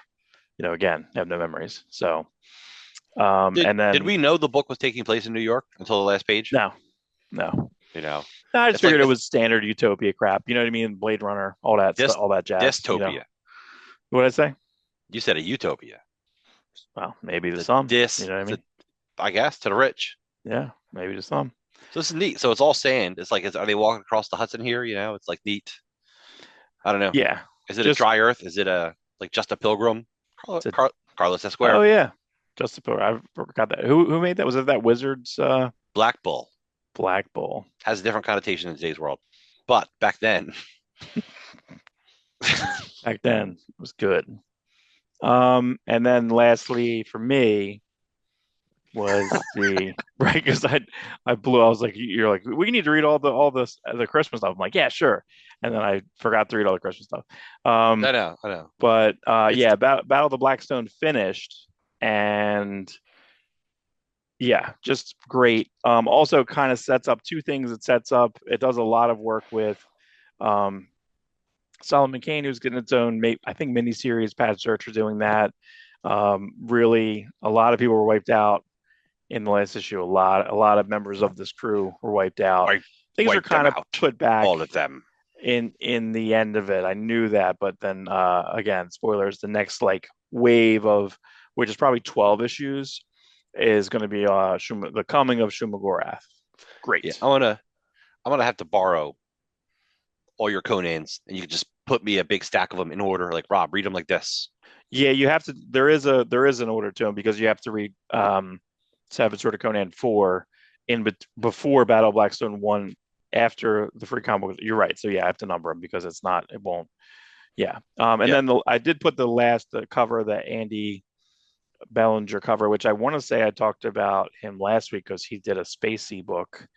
They don't list the coloring on this, but I feel like it's the same coloring. So that was a Becky Cloonan book where she did like a Space Marine book, which was really good and creepy a couple of years ago. And then this guy drew it, Andy Ballinger. And there was a Conan book this week, but I read I read it late, and I didn't really have any notes on it. A newer artist, but it was just very solid. And I feel like they're going to do just a separate story with Belit in Conan in this space here next mm, four, and it's going to go back in the Shrimmer Wrath, which is fine. We need a rest. This was a lot. This was like 16 issues. then this, and the Free Comic Book Day, and Savage Sword Conan. It pretty much all culminated too. I maybe could have done it with issue 5, but that's okay. I mean, again, it's like all together, yeah, all together, this was super fun. And I did put in, you see that the special edition figure. I Oh, I but want to before you get know. that, I like this, like the setup for the story where it's like beyond flesh, beyond death, beyond time, beyond your wildest dreams. That was the Transformers, the animated movie from Oh, right, right, 1986. right. The trailer was like beyond your wildest imaginations or something like that. So yeah, We so the need to do a toy. Transformers thing. Oh my Yeah, the God. toy. Yeah, I don't know. I can't tell. Like, is this like? I feel like sometimes when you see like the pop concepts, like, does that like you think maybe the toy will look like that? Like, I can't tell if this is just like a digital concept I believe or. this is a digital. I think you can tell by the face and the hair. Yeah, yeah, yeah, It yeah. looks like it could almost be real, but it's not. Right, But right. this is the toy will look a lot like this. This is a neat looking toy. Do you want this? It's possible. Yes, it's very possible. I. I like it. No, this is really neat looking. I don't think I've ever had any Conan toys Hmm. ever. I think what's most famous for Conan toys is that Mattel, when they were doing the first Conan movie, they're like, we're going to do a line of Conan toys. And they're like, yeah, sure. And then like, oh, the movie's rated R. We can't do Conan toys. Like, here, 5-year-old boy, buy Conan and then go watch this rated R movie. That didn't stop him from doing RoboCop toys. Well, last week was It stopped funny them because from doing aliens, Kenner from doing aliens toys. They had they bolts did for them have and everything. they had a alien toy. Yeah, Yes, but there was going to be more, a line of them. Walt Hackett has it or had So it. let me get a couple points across here real fast. So Mattel not doing Conan changed that into He-Man Mhm. over the next year or two. But Kenner doing the alien toys, they didn't do it, but they had them all set up. Super 7 finds out about this. They go and I think they get the molds and they do that line of alien toys that was meant to come out when the first Alien movie came out, Mm. which I think is a really cool. Super 7's a fun toy company. Yeah, they have a lot of Godzilla stuff that is up there. My Godzilla mask on the wall downstairs from Super 7 that I Yeah, they got. do everything. They've done He-Man, they've done Transformers. They find all the loopholes. Like, oh, you like Hasbro will let you do a Transformers toy if it doesn't transform. Right, right. So And they'll do replica statues. I really wish, and again, I missed it, but I don't understand. My dad doesn't throw stuff out, right? I had the Godzilla 12-inch. I lost a hand very easily, but you can buy a hand on eBay that's a 3D model, right? yeah, But Super 7 did put out a replica of that a couple of years ago, and then they put out a like a darker one a year after that, and now they have the small ones. right. But even when it came out initially, the replica one was still like I think $200, $300, something crazy. Now it's like 500 on eBay. It's like, all right, forget it. I still think I should just get a bunch of stuff that I have that I don't really care about. And I mean, you think even my house is, I got a nice house. I should just get that Unicron, right? Like that's like I'm single, The you HasLab know? Unicron, Yeah, yes, I think it's beautiful. right. You yeah, and you know what? If times get bad again, knock on wood, they don't. You can sell it. I mean, yeah. I mean, to me, again, when we talked about, I think in the last episodes, it's all about like trading stuff. So I might trade my Prince collection to get, you know, more Savage Sword of Conan or something. Whatever's important to me, like Oh, now, yeah. right? Back to your Prince thing. Yeah, do you have a working record player? Yeah, yep, it's right there. Yep. I mean a real one, not that old one. No, for reals. Yeah, it's a for Okay, realsies. Yeah, okay. like it's a JBL, and I have really good speakers. But here's the thing: we listen. So I have a lot of, we have some paper comics, I have some stuff on digital. Sometimes if I'm just going to go downstairs and I forget, I'm not going to grab the book. I need a good lamp, right? The Yeah, problem with digital comics, for the most part, with our old man eyes, is that like, or you have old Marvel Conan scans, and I'm missing an issue here or there, or like I want to read Conan. Someone put up a scan file 1 to 100 to 200. So I have 100 issues of Conan on there, right? With right. that. So it's like, and then it's backlit. So if I'm downstairs and it gets dark, I'm not going to be like, oh, where's my lamp? Or I Oh, hate I oh hate all my yeah. lamps. The best thing So about digital comics is you could take them anywhere. your Right. couch, your bed, toilet. They're great on planes. Yeah. So my point is that the majority of the stuff that you can have, I either have on Spotify or I have it into my somewhat defunct iTunes. I have a Prince Vault 2 GB, like every Prince recording, bootleg, 12 Well, inch. yeah, but you see what's cool about that is, and people, Mark owned all this stuff. Like the bands that I Right. love, I would buy every single just to get With the shirt. just to What'd get. you have from that? So the shirt, Rob, you're wearing is Oh, what? I'm wearing it's a They Might Be Giants fan club shirt. It's a Right. big There we They go. Might Be Giants fan, and I had every bootleg I could find. Particle Man. Yes, good job naming their most famous song. One song. One song. Come on, I you can know a follow it song. up with Istanbul. Istanbul. That's right. The two the two songs that were on Tiny Toons. Good job. Are you less a They Might Be Giants fan, more a Tiny Toons fan? I No, think I listen here but and we there. had Yeah. if it was like you and I would buy singles from other countries just because it would have a different version of a song. Like Oh we yeah, yeah. spent so much money amassing a complete collection of everything we could possibly find. And I've since transferred all that onto my computer back when they Mm-hmm. had CD drives. And Mm-hmm. and then I sold everything because Right. having it on my iPod, not my iPhone, my computer, I have it backed up in a cloud, you know, I have almost everything Might Be Giant song. And the Right. fan club that they do every year gives you more new stuff and more different versions and more demos, and it's just crazy. And now I have so many songs, it's just insane. But I still need them all. But going back to what you said, I used to own They Might Be Giants, not only CDs, but I own records, Right. and I own Green Day records. And I at one point I'm like, I'm not going to listen to these. I don't have a great record player anymore.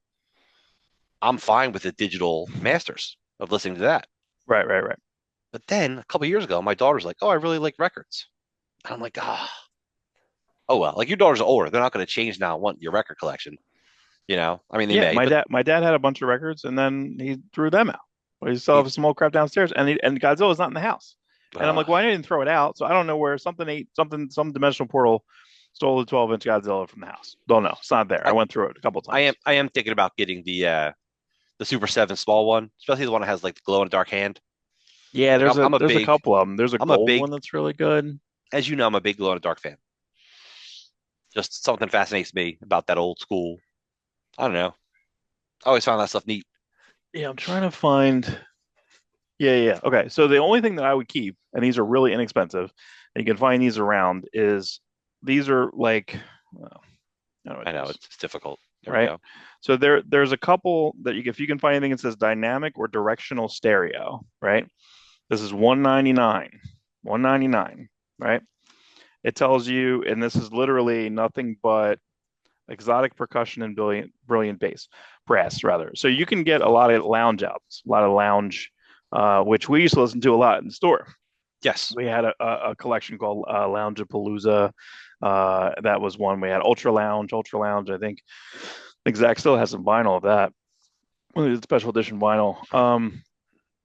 But the Ultra Lounge sampler, that was kind of a Legends Comics and Games stapler. That from all that would kind of be on all the time because it's just a lot of weird music. Martin Denny, Yamasamak, like there's a lot of wacky stuff on there. Mhm. Some Dean Martin, some stuff here and there would sprinkle in, but for the most part, it's weird.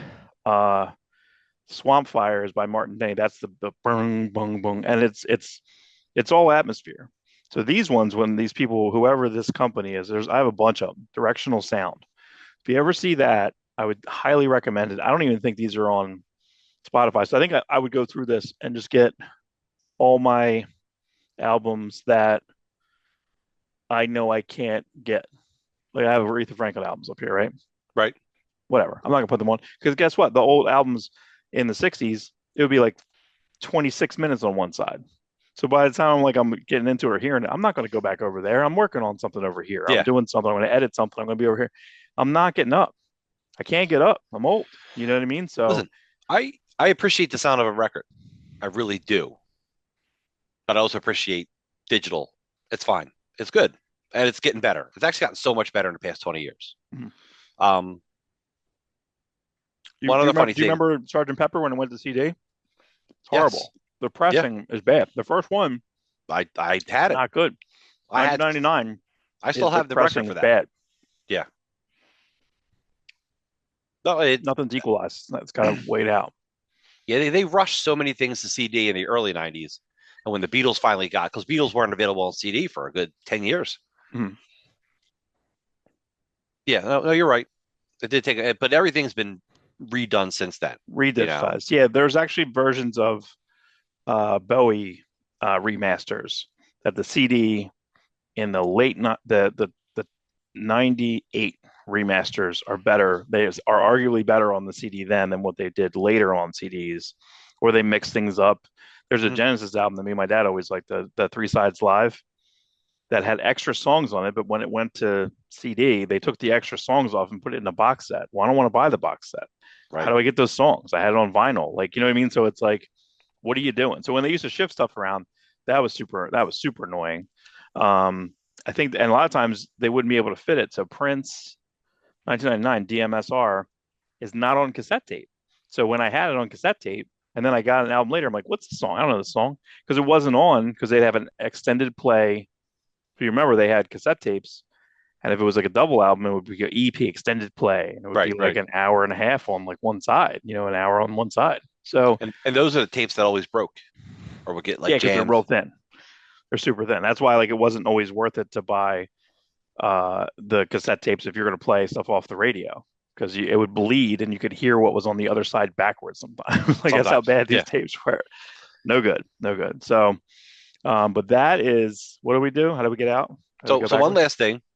I like the Conan toy. Have you seen the Extreme toys? The Bloodstrike and Bloodwolf toys? No.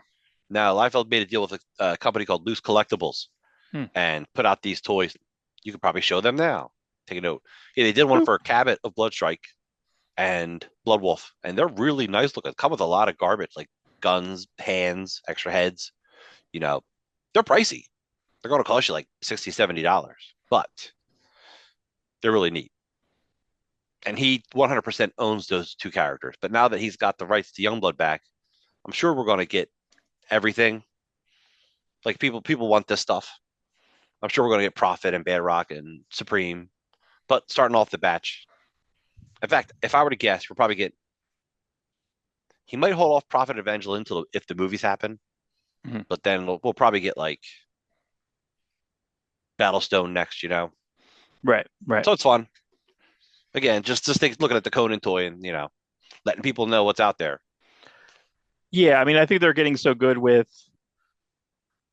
like all the imaging through. I would just be curious to see if it translates. So base coming 2025. Okay. And again, it's probably going to be so expensive. It's going to be 40, $50. And it's like, I don't know. I don't know. I still have my brain, especially when I go through and I buy dollar books. Like I bought some stuff from which we'll have in the next segment that even cover price, I'm paying less than cover price from like 1987, right? Like it's so funny, a dollar. Or again, I get the markdown because everybody knows me and they'll just look at the stack and go, I don't know, $60. I'm like, sure, I know what's there. I know it's a lot more than that. So yeah, I have a lot of good stories of my shopping this week. Really fun, good stuff. Good We didn't go over, you know what? And actually, we're not done because we didn't go over media. media. Right. Okay. So pretty big week. I almost forgot about the second piece. But two episodes each of two released. So Creature Yeah, Commandos first on Max, which correct, is what is this? So wait a second. This is the technical DC kickoff. Yeah, does that sound correct, right? correct. They shoehorned in the Blue Beetle, but we don't know if that'll follow up for years. Yeah. Although, if you were to use Blue Beetle anywhere, it should be in Peacemaker. Yeah. Yep, keep those Charlton characters together. That's what we always like. Um, so yeah, we start off with Creature Commandos, right? It's the launch of the DC universe, the movie universe. What's it called? It's just called DC. I think it's called DC Universe. Yeah, I don't know. Okay, They have the Superman in the front and then flips it to a DC bullet. that is incredible. It Mhm. starts off with Superman breaking the chains, an iconic uh, Joe Schuster piece from the early 40s. I think he almost did that in like 1940. Mhm. It's great. And to animate that is really neat looking. So that's a great start. And then it flips around and you get the traditional DC bullet that was designed in the 70s by the same person who designed the I Love New York logo. Oh, that's right. Yep. Yeah. So DC got rid of that a few years ago for a kind of a bad DC. Remember, it was like the peel, like the seas peeling and whatever. Yeah, yeah. It was an ugly design. Is that Chip Kid? I think that might have been. I don't remember who did that one, but Yeah, I can't say I for didn't love sure. it. I didn't love it. No, 'cause we just got so used to the DC logo, and I know that it did feel dated at times. Mhm. Especially when Marvel's logos were looking more modern in the 90s. But like it's better to change something little, make it a little more stylish, a little neat, go back to it on occasion. But to just totally outright get rid of it, I think it was a bad move. And I think James Gunn realized that. So Yeah, I think he he's so doing. I guess Superman, Super Slash Man was the first technical DC, but that's not actual DC continuity. That was the first DC Studios project, type of right? thing. It's Right. not a right. It's not part of the new universe that he wants to build. So Creature Commandos, I think the first episodes, and I said this to my daughter. I said this episode I know is going to be jarring and hectic, Hmm. and it's going to seem like he's got to throw a lot of stuff at you at once. And then when it comes to the second episode, I think it chills out and it's more James Gunn ish. I liked it. I didn't love it, but I liked it. What do you think? I had issues with, well, okay. So I again, I hate to be so critical on certain things, but I feel like it's just James Gunn's, and this is what I worry very, very much about the Superman, right? Like the Guy Gardner, is it going to be so cartoony? It's not Guy Gardner, right? What are we going to do here? So I feel like some stuff's going to be super reverent and some stuff's going to be so out there. So every character, including Frankenstein, is not the same Frankenstein character in Frankenstein Agent of Shade. It's not the same Grant Morrison Frankenstein. It's like kind of a lame Frankenstein in a way, I feel, in certain ways, right? It's Cuckold's Frankenstein. So I don't know. I like that character quite a bit. David Harbour's doing five voices in it, meaning he's doing one voice for Frankenstein, but it's five different like tones, angry, and it's Yeah, fine. maybe that represents the five bodies that make up his Frankenstein body. Oh, that's good. That's pretty good. It's not bad. I did like the bride the most. I think she's kind of the best in it. I thought Nina also really good. That's a Jeff Lemire. I believe that's a Jeff Lemire creation, if I'm not mistaken, because I think that's an Agent of Shade. Not even like the first issue. I want to say it's a little bit later in the series. Um, I just don't feel like any character is their character. Maybe like everyone is just whatever James Gunn wants to have a nuance of. Well, That's that all. it worked for Guardians, so I guess it'll work here. But is he going to use it every single time? And even to me, like the beginning, I feel it's a lot of ego, right? So I feel like he does a I cowboy mean, look at bebop. James Gunn's Vigilante, and then Yeah, what I do like happens? that. I do It like that pops. version, but it's a version that self-serves. It serves the story, so it doesn't have to be vigilante. But I guess it's fine, And even what was it Judo Master? Mark. It's not going to bother us until it's a character we love. Like I don't love Judo Master, so if you make him a little guy, it's Little fine, kung and fu he's a guy. little Yeah. kung fu guy. I don't, Right. I don't, I wasn't really reading Vigilante in the '80s, so it's not like I have this strong stance on what Vigilante is. Right. Sure, sure. Yeah. But I feel like he's not going to mess with Superman. He's not going to mess with Guy Gardner. Guy Gardner is a James Gunn character. He feels like one before James Gunn's ever even written him. Right. So I see the concern because none of these characters are acting like they've previously been known. But then again, I don't know if I care. Well, okay, so I want to say that issue four, in the James Gunn review, Happy Sad Confused, he talks about episode four. Episode four is like an always. I feel like they're going to do the origins throughout the series, right? Is this There's eight, 10? don't Um, know, I, I but you know forget. what? Origins work on a TV show, Yeah, so the first one should be chaotic, like you said. which is Correct. funny because he's not doing Origins in the movies. We'll see. We'll see. I know.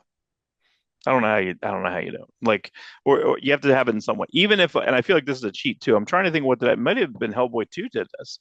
Hellboy 2 did Origin. Remember they did the little like clay sculptures basically. I feel like a couple movies have done that have done that later. Guardians did that. Guardians 2 did Right, that, where right. they had like the sculptures hmm told the The story. porcelain looking.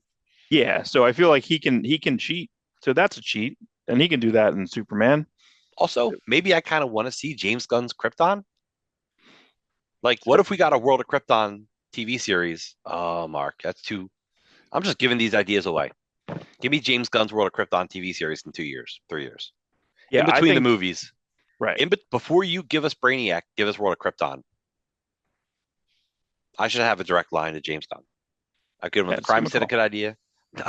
That Crime Syndicate idea, I don't even want to repeat it. You know what I mean? But like, yeah, the Crime Syndicate. Well, we'll just repeat it now. But yeah, so your idea for the Crime Syndicate that Right, it should be the reveal that Ultraman, who may or may not be in this movie, more than likely in because it's a black costume with a big U on it, right, right. I imagine, and maybe they'll make it colorful This post. right. The They could. rumor is it's a.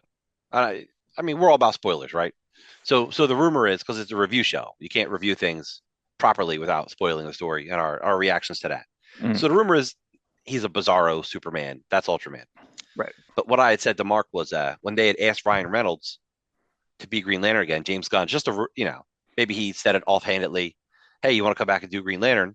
Ryan Reynolds is like, F no. Right. I'm like, wow, why wouldn't he come back as Power Ring from the Crime Mm-hmm. Syndicate? Which led me down a path of, and then you get Henry Cavill back as Ultraman.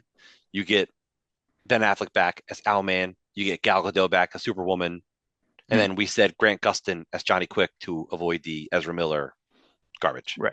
Right. Right. Right. So, and then because James Gunn has said that there's no Justice League in this universe yet, they haven't been brought together. And the typical thing is, oh, you bring them together for Darkseid. And I'm like, no, how about you bring them together because the crime syndicate's already together and they have to come together to fight Mm-hmm. the evil versions of Them. themselves. Right.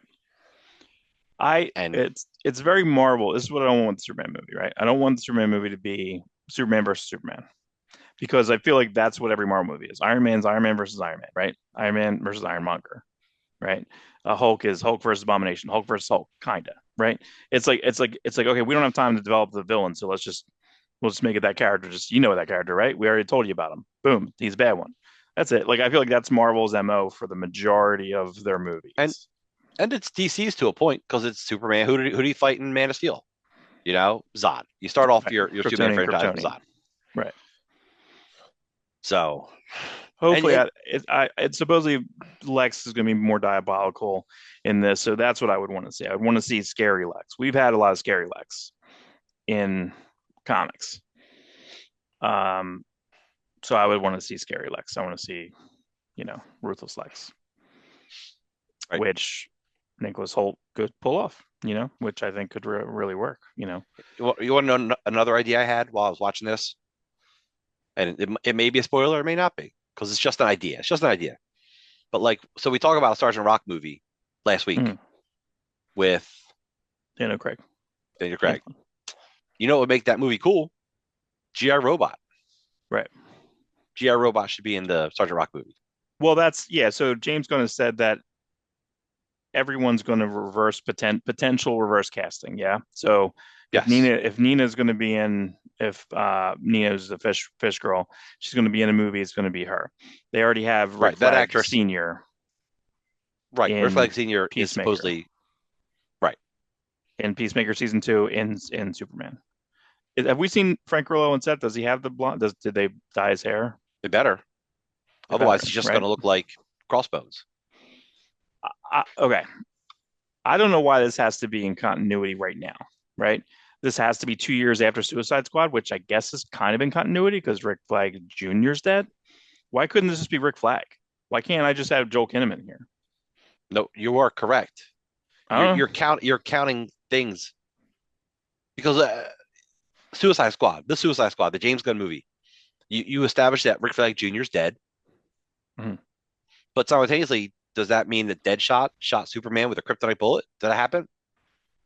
That's a story, right? It could be, it could You have, know, right? if you're going to have Harley Quinn in the Suicide Squad, does that mean she's part of Ben Affleck's Batman? Which doesn't make sense. You know, Yeah, if it's he's a weird. He. I know we've always had this conversation. he's Jeff I Johns in it. He's he's got Snyder in it. So after was it New 52? So there was a lot of good stuff. There was Green Lantern and Batman were good.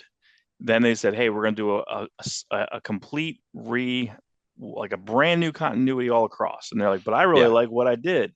Okay, well then your stuff counts. And Jeff Johns, you know right. what? Your stuff counts too. So to me, this is James Gunn doing a pulling that. Yes. He's like, "Well, what I liked and what I did and what I liked what I did, I'm bringing over because they mentioned the starfish incident." So the Suicide Squad, technically, Amanda Waller says it in the beginning of the show. So technically, that makes that movie in continuity to a point. Weasel's in it. Weasel's here. Yeah. So Amanda Waller, same Amanda Waller, who met Ben yeah, it's Affleck, Viola Batman. Davis. Right, At right. the end of the first Suicide Squad movie, they're having a conversation. And David Harbour's already in the universe, right? Isn't he? Isn't he in the first Suicide Squad movie? Does that sound right? Isn't he reading stuff? Isn't he reading files? Is that David Harbour? I forget. I Yeah, know I he feel like was that in the. is. I know he was in the Green Hornet movie. Oh, well, I don't. I'm good. I'm good. So okay, so the That makes theme. four. That makes four superhero universes Dave Harbour's in. That's right. Right. There's Red Guardian, Hellboy, Green Horton. Green. What is he in Green, Green Hornet? he's like, It's like a thug number two. yeah, he's a thug. He's a little more than thug number two. He's more like thug number one. Is he like Bob? He's Green Hornet's version of Bob. Bob I feel. Gunn. I feel like he works. Yeah, I think so. Bob. Because Christoph Waltz is like the bad guy. Right. Yeah. I don't remember. I so do not remember that movie at all. No. That's when, so but the beginning, so to have all right, so I like the theme. However, he's doing just Cowboy Bebop. So like if the Cowboy Bebop theme is this jazzy theme, like so that theme is there. And here's what I don't like about this show. Both episodes, it's the same thing. It's like you can put it to like a paint by number. You can, okay, we have 5 minutes of this, 5 minutes of bickering, action sequence. Who do we have? We can't get the Clash. It's too expensive for HBO Max. Okay, let's get it. I looked it up. It's Golgo. It might as well be the Clash, right? So was what I put in here, right? I mean, it's Golgo Bordello because I Shazammed it because I was like, okay. Both episodes had this Clash-esque music. Mm. And James Gunn again from the first Guardians is very like entrenched. Second Guardians very all music entrenched. The third one I feel like he was going in a couple different directions, not nearly as cohesive. This I just feel like it's very paint by numbers. Like, all right, I'm James Gunn, right? Here we go. And then Peacemaker, same thing. Peacemaker's like, all right, we're gonna have this hair metal. One, Right. two, three. It's Peacemaker episode. Okay, we're going on a mission. Mission fails. This thing happens. Music. Peacemaker. Like it's like Peacemaker doing something embarrassing. Like it's. I feel like he's made his own formula. I guess you can't be mad. But I like he's doing his own formula in this. So I guess it's on brand. Like he's doing his brand, right? Listen, I just don't it know. works, and what we will probably get is when he breaks the formula, that'll make it more interesting. That's what I want. Yeah, that's Yeah, exactly and you'll probably get that once he establishes the episode rules, four. then he can Correct. break the rules. Right. So episode four, when we're going to cry when you go through Weasel's origin. Episode five, you're going to GI Robot. Maybe GI Robot will have more than one saying. He has one saying, which is kind of funny, but I just wanted a little bit different. I don't know if I want Frank Grillo. Like to me, I really like Joel Kinnaman. I liked him especially in the He's he's Suicide Squad. he's great in that I think movie, he's great in it, and it actually hurt when he dies. It's actually big time. really painful. Yeah, And I I didn't remember care watching about him him. going like, "Geez, You know what's funny is I this didn't is really not care about him cool." in the first Suicide Squad movie. Although I was intrigued by the relationship they kind of forced him to have with Enchantress. Yeah, yeah. I think that That was that that neat. that plot. I think I really would like to see eventually like the air cut. I don't think this first Suicide Squad movie is that terrible. I just feel like they went on the wrong mission. They just went on a mission that was all magic and it was all they were way out of their league from the get go. So I'm just like, Yeah, why are we doing it was a this? weird thing. You Um, know? and then I fell in love with Joel Kinnaman in For All Mankind. Like he's so great Right, on that show. right. So then when he came back for the Suicide Squad, I'm like, yeah, I love him so much. Then when they killed him, you're like, damn you, James Gunn, you do like killing Tough. people. Yeah, it was tough. But like, so if they're going to reverse cast all this stuff, right? But So yeah, just to say a little comic wisdom, they could bring back the Enchantress and like bring him back to life, but that's just so far ahead. I don't know if you if they, recast I don't think they're Enchantress. counting it. Yeah, She's not that's right. They bad. might. She's as good. Listen, that's exactly what she's supposed to be doing. Yeah, I feel like the first Suicide Squad movie, everyone did exactly what you're supposed to do. You're supposed to have chaotic Harley Quinn. You're supposed to have a wise ass. Is we some type of Suicide Squad? Huzzah! Like to me, like huzzah. I hate that they called them Task Force M in this. Yeah, so they're not going to call them. Well, they don't even say. She doesn't say Creature Commandos. I think it's kind of cool. She's like, so this is Task Force X again or whatever. He's like, it's Task Force M, and then it goes right to credits. I think. I don't think she says it. Maybe she does say it out loud. I think my Will Smith song for Suicide Squad was something like Suicide Squad, just nod your head. Suicide Squad, bang bang, you're dead. Because it was a thing. I used to do this every time Will Smith had a movie. He'd do a song and a video for it. Yeah. And I remember, it's funny. I just brought this up to my family the other day, and they're talking about Muhammad Ali, and I'm like, Muhammad Ali, float like a butterfly, sting like a bee. Yeah. That's What? my Because he Will had. Smith. Yeah, because he Because he had Men in Black, Man in Black, which he had was Wild Wild Forget Me West, Nots, a Wild Wild West, right? and then he had Just Nod Your Head. I think was for Men in Black too, Right. Right. which is like the worst. Just nod your head. Sure, that's a cool dance move. The second, yeah, that's like the second Ghostbusters. Well, what do we always talk about? Well, yeah, the Bobby Brown song, the second Ghostbusters, but we pretty much talk about the Vanilla Ice, Go Ninja Go Yeah, all the go time, ninja, go ninja, go. Yeah, and like all the time, like once a week we probably reference it more we're, than we're, we're Vanilla always Ice saying would. we're always saying too hot to handle, too cold to hold. Like that's Yeah, just constantly just it's in our vernacular. these It's our little pieces normal of vernacular. popular songs that we may or may not even love the songs, but they get stuck. They get stuck. You know what's? Oh, you know, so was it a commercial? Pizza party, Pizza pizza part. That's right. party. Yeah, what Um, was that? Was that a game? it was a game where you had to make your pizza, and Like if you put Burger too many Time? toppings on, like the pizza was like on a point, and it would fall. Oh my God. You can grab your pizzas, as you can see, with onions, mushrooms, and pepperoni. You could lose if you have to switch, so you better be fast. You better be quick. Party, pizza party. How do you remember? I don't know. It just hit How me. do we remember these things? This is what like so do you believe that like this is maybe this is the closing point. Oh, we Mark, again, we we didn't even talk did about Star Wars yet. We we didn't talk about we Star Wars did yet. not have phones to watch 100 videos an hour, Yeah. but we did see the Oh, same right. commercials over and All over right. again. Right. So so the question again, this is our language where we don't I barely ask a question, you answer the question, which is something we're trying to work on. So my question was like, do you believe that your brain is a sponge and it has to like spill out stuff that you don't need anymore, or is it always in there? Do you think it's always in there in the I think recesses? I think the idea is in the recess, and if you want to conjure up that memory, your brain has to recreate it, and sometimes it Hmm. recreates it wrong. Your Yeah. brain, because I don't think you actually have memory. Your brain has to remake that memory every time you think about it, and every time you think about it, it's a little less than the time before. Hmm.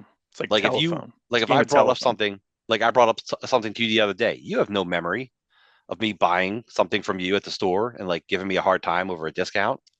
You had no Right. memory. You probably still don't have a memory. Did your brain try to recreate it? Maybe.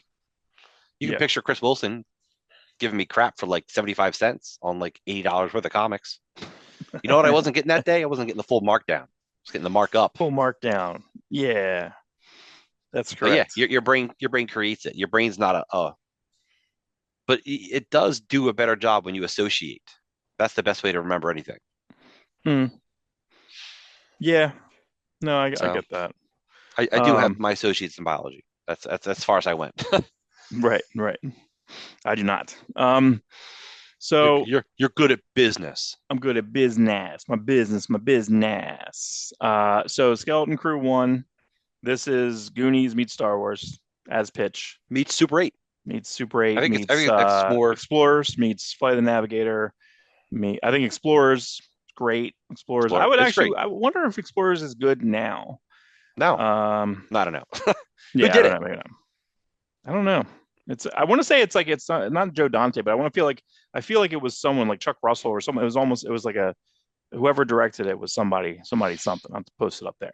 Um, that's where the video component comes in. We can just put corrections in whenever we don't know or we say something wrong. Just throw corrections in. Right. Um, my main okay. I don't really have any gripes with this thing, so that's something. I guess it's just production design that I am not sure about. Is I Which part? uh The planet? Because I thought the planet was neat. Yeah, The, it's very I mean it's suburbia, right? But like I it's guess what I've it's never space seen burbia. space burbia, but like what about the glasses? Like the dad had glasses. I don't think we've seen Star Wars glasses, right? They're just regular glasses. The backpacks weren't very fascinating. Like I feel like the backpack should be something a little extra. I did You, like the it's eye the hard to eye visor thing. it's hard to recreate and recreate and recreate. At one point, you're just like, I don't know, make them space glasses. We like this actor. You know, Right, I don't know. I right. don't know if you should have. I think he has. I think as an actor, it's like I'm really bad with contacts. It's like, all right, well, just keep your glasses on. I don't know. I don't know. It's something like that. But I did like the. See, Star Wars is a weird world, Mark. It's like we definitely have some advanced science I fiction, like the and then buses though. I think the buses when the buses kind of came together, and then the people got off the buses. Like there's yes, little production design stuff. I think is yeah, really interesting. I think the ship production design is great. I didn't want. I fell asleep during the second episode, but I am excited to see. I feel like this had a really good tone, really good spirit, and it, again, the secret weapon is I feel like it's going to be all the like the pretty heavy hitter directors that are going to come through. yeah, There ain't nobody that like I really don't think that they can make it. Like remember we used to be really excited about. Well, hopefully they won't like Taika Waititi it, right? So we like Taika Waititi like first episode, and then Taika Waititi does another episode of Mandalorian. It's not as good. Or he does Ragnarok, great, and then he does another episode and it's no good. You know what I mean? Like all so, right, like right. again, so I'm just nervous that any of these guys are going to jump the shark. Hopefully not. Yeah, I don't think so. I don't think so this time. But this It's is a the really good best since lineup. Andor. This is clearly this is the best. Yes. I mean, it's Mandalorian season one, two's worse, three's worse. Andor season one, but see, like this is what I think I want from this type of Star Wars. Don't do Skywalker Saga per se. Do something where you're showing a different faction of that. The most interesting stuff of Andor was the Skellen Skarsgård like double time and things, Right, and right, right. the prison I don't break, think it was and double teaming anyone, was but double yeah. teaming Mon Mothma and Bib Fortuna. So like there's just a lot of stuff that I feel like, and then this is something that where I think all the characters were. I mean, the one girl's a girl boss, so that's a that there you go. So that's just going to make Kathleen Kennedy happy, I guess. So maybe she'll humble out episode 3 or 4, I think. But for right away, she's just Yeah, ordering the people kids are around. just it is funny. It's like these four kids could not be more stereotypical. Like they and I that's It's the probably Goonies. Listen, the the geek, elephant's chunk, right? right? Elephant's Chunk, Basically, it's comic relief. mhm. But then the geek tech girl, also Asian-y, Spatian, Space, right? Yeah, Spasian, you Spasian. know. Um, No, that's right. and the leader's a little dumb, but brave. Yeah, It's but again, I think that, but the kid, the main kid is like the curiosity kid, right? yes. Right. That's Sean Astin. Sure, Mhm. great. You know what I mean? So I feel that and then they're going to have. I wouldn't say that Jude Law's going to be like Josh Brolin, but maybe kind of. He was kind of the senior, right, in the group. He's senior, balding. It's funny. I didn't really know he was a Jedi, or maybe he's not. Yeah, It could be fake. I maybe, don't know. maybe not. Well, that's what I liked about the Kumail Nanjiani. I thought was really good in the concept that was in what was that? What was he in? He was in Obi-Wan, right? But he Yeah, wasn't a Jedi. I like right. that. I think that's interesting. You're going to have con men. I think that's interesting. I feel like the pirates. I think the first scene's great. I Yeah. still think. Do you think it's a budget thing? Why can't I? Okay, so why can't I see anything? I mean, maybe because my eyes and I bet vision, but like, I feel like the first I mean, scene. you are watching it from a 13-inch black and white TV, so maybe you should try to Right, I should try to time to upgrade catch that. up. But like, it's really cloudy. No, like I feel like they break in. Do they break in to make it smoky so you can't see anything because they don't Maybe have it is a the little cheaper in production the dark. value? After they spent all the money on the acolyte, they're like, oh, we got to pull back a little. Yeah, I feel like the Acolyte looked cleaner. Like it looked, as you could It, see, it better of fights sort of for for what it for cost. 240 million, yeah, or whatever Yeah, it was. It was like, but yeah, but even Acolyte, they would like, all right, so we're gonna have this lightsaber fight. Okay, put it in the dark, and we're gonna shoot it from like 2 woods away, and all you saw was like lightsabers yeah, flying. yeah. So that was no good either. So I don't know. I don't know. It to me, I feel like I don't know. I feel like they should hire like these YouTube guys or something, right? I feel like some of those guys have like better concepts where they're able to make things look a lot better for less. They did kind of for I think I want to say season 3 of, or actually, well, it became Book of Boba Fett. season 3, episode 2 or 3, which was basically Mandalorian season 3 1, Book of Boba Fett Right, season right. 1, See, episode 4 or 5, whatever. Mandalorian season 2.5, Yeah, but two they point they they two hired point the six. guys who did a deep fake of Luke after the initial deep fake of Luke from Mandalorian season finale. Yeah, They season 2 of take finale. the Right, right. Yeah, so they took that, they hired those guys. They hired that guy to like Yeah. work on stuff. So that's cool, and make it look better because that Luke, that episode walking around, way better. Really cool, actually, really good. Did you see this Star Trek thing? And we'll get back on point in a second. We'll spiral back. We'll try. But they did this 2 minute scene of like Spock going to visit Kirk's grave. Like after Kirk dies in Star Trek Generations, Mm. Spock goes and visits his grave. But it's an actor with the right amount of makeup. I don't know if they CGI touched it up or not, but it just looks really good, like old Leonard Nimoy visiting the Mm. grave. And they did a follow up of like William Shatner and Spock, maybe like in heaven, but it's like a definite follow up, and it Oh, I looks think like I Kirk. saw a story about it, but I didn't watch it. Yeah, I didn't watch it either. I Hmm. watched the Spock one, but I didn't watch the new one. But it's from the Roddenberry estate is involved, and Paramount's it's approved. Like it's Hmm. kind of official. So I don't know if So they're it's like going a to fan film, but like kind of like stamped. Yeah. stamped approved. So it's interesting. I just don't know if they're going to do anything else with that. Like, could you give me a Star Trek 7? Right, right. You know, like I know officially Star Trek 7 is technically Generations, but like a new Star Trek 7, like a post undiscovered country. Didn't we theorize that we were in Star Trek Generations like together and we didn't know each other? Yes, It was yeah, like the first day, first showing. So me and you, even though we weren't together.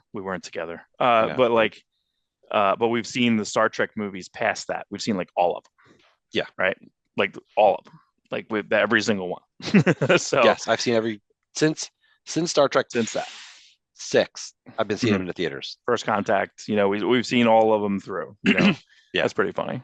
It's really funny. Continuity. We retro continuity that. We don't know if that's really true. We're gonna say it's true. what's funny We're is gonna like Stan Lee it. I'm gonna Stan what Lee that shit.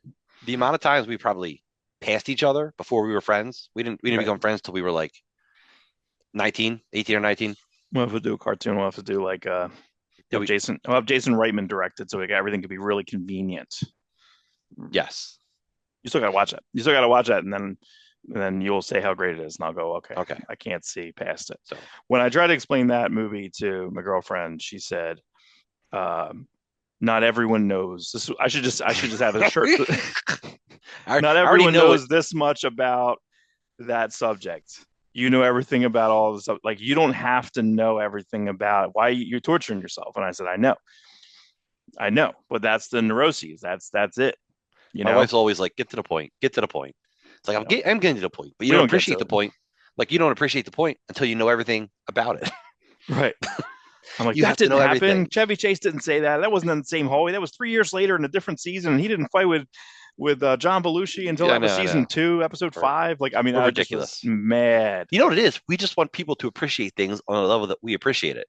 Like they can still appreciate it, but we feel like they would appreciate it more. And honestly, they wouldn't. We just have to get They over it. wouldn't.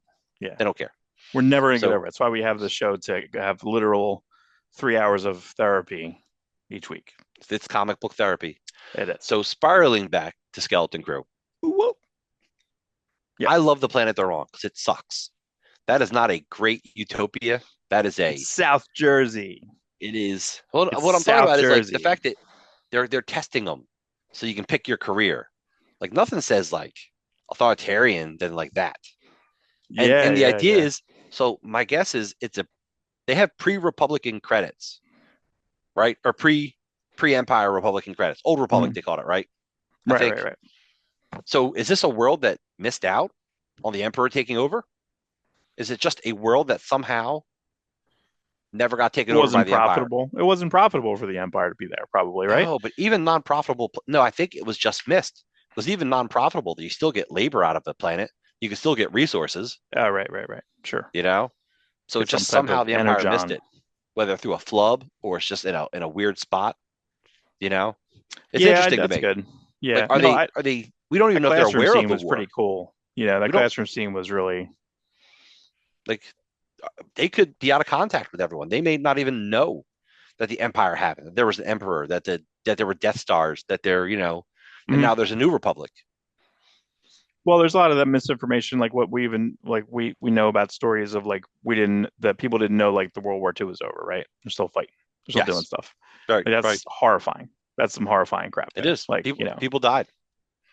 yeah, that's horrible. But yeah, I mean, I think that I mean, listen, being from South Jersey, thinking about the PSAT stress, SAT stress, SATs. this is going to be Did, this, and you did have the I rumor of did I like tell so you? and so I tell didn't you about the SATs, Mark? test. No, I don't think so. My great great grandfather helped design them. So you're welcome. Grandpa, great grandpa Messick, Samuel John Messick. He Messick. was like a neuro Wow, surgeon 100 years ago. I don't know, something like that. I didn't know. wow. Yep. Thanks, great grandpa Messick. And his dad was like captain of the Camden Police back in Thanks the for late 1800s. yeah. I should have my dad on here. He can go through the wackadoo Leone heritage. I'm Where all sure. of our heritages are not, they're all wacky. So, Yes. but yeah, we'll see. I mean, again, this is, I'm happy that it was good. I'm happy there was nothing to bitch about, Yeah. too That was much. nice. And my stuff was what production design. Who cares? You know what I mean? Like it wasn't. It was barely. It's something that they don't have the money to give them special space classes. They don't have the money to change the backpacks the way I would want them to. Why didn't they call me? You know what I mean? Well, Actually, I what don't I know was what I getting would at do is them Star to. Wars is a world where it's both super sci-fi and also shit. It's supposed to Like, be. Well, it was. It's funny. Like this is where the budgetary constraints were bad. I mean, did you remember? Did you go to the Franklin Institute when they had all the Star Wars stuff there? no, no.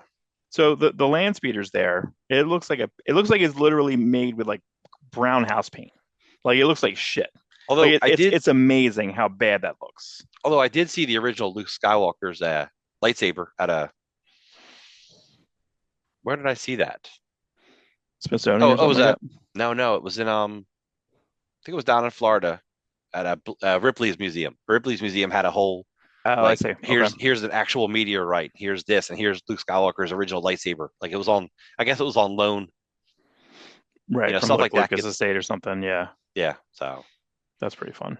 So yeah. No, Yeah. but what I mean is like, yeah, that look at the Land Cruiser, Land Speeder, whatever. It's garbage. The speeder bikes, they just look like cobbled together bikes. Yeah, You yeah, know. yeah, yeah. So, but it's a work, but they can fly. So space travel is like easy technology to them, but Hmm. everything else is still sometimes it's just jumbled together garbage. There's a weird shot in this that I thought was really cool, and I rewound it. Is there's a shot where there's limitations on this land speeder thing, right? So he or the little like motorcycle thing. So he goes out and but also like that he says, "Hey, you left the garage door open." I think that's really funny. And when he was like, "Hey, you left the garage door open," that's so like I think that I don't know. I cracked up at that, and I thought when he had to go up the hill, well, this thing has to work on some type of like magnet technology or something, That's right? what It it works looks like. Yeah. something. So he had to pick it up and put it over like this like barrier. And it was such a small, goofy thing. And I'm like, oh, I love that. Yeah. Like that's what was like, okay, that's cool. And then when he did try to land, it fell. And then that's when it makes sense. There's some type of thing, and it didn't work because maybe the ship was there and that was blocking whatever. So it's almost like what was Sprint? So Sprint, if cell phones, Right. they ran an underground network. It was like in the sewers, apparently. Is what I don't know if this is really true, but I feel like I don't know if you remember hearing something like that. But that's where they didn't have overhead towers. They had like under towers.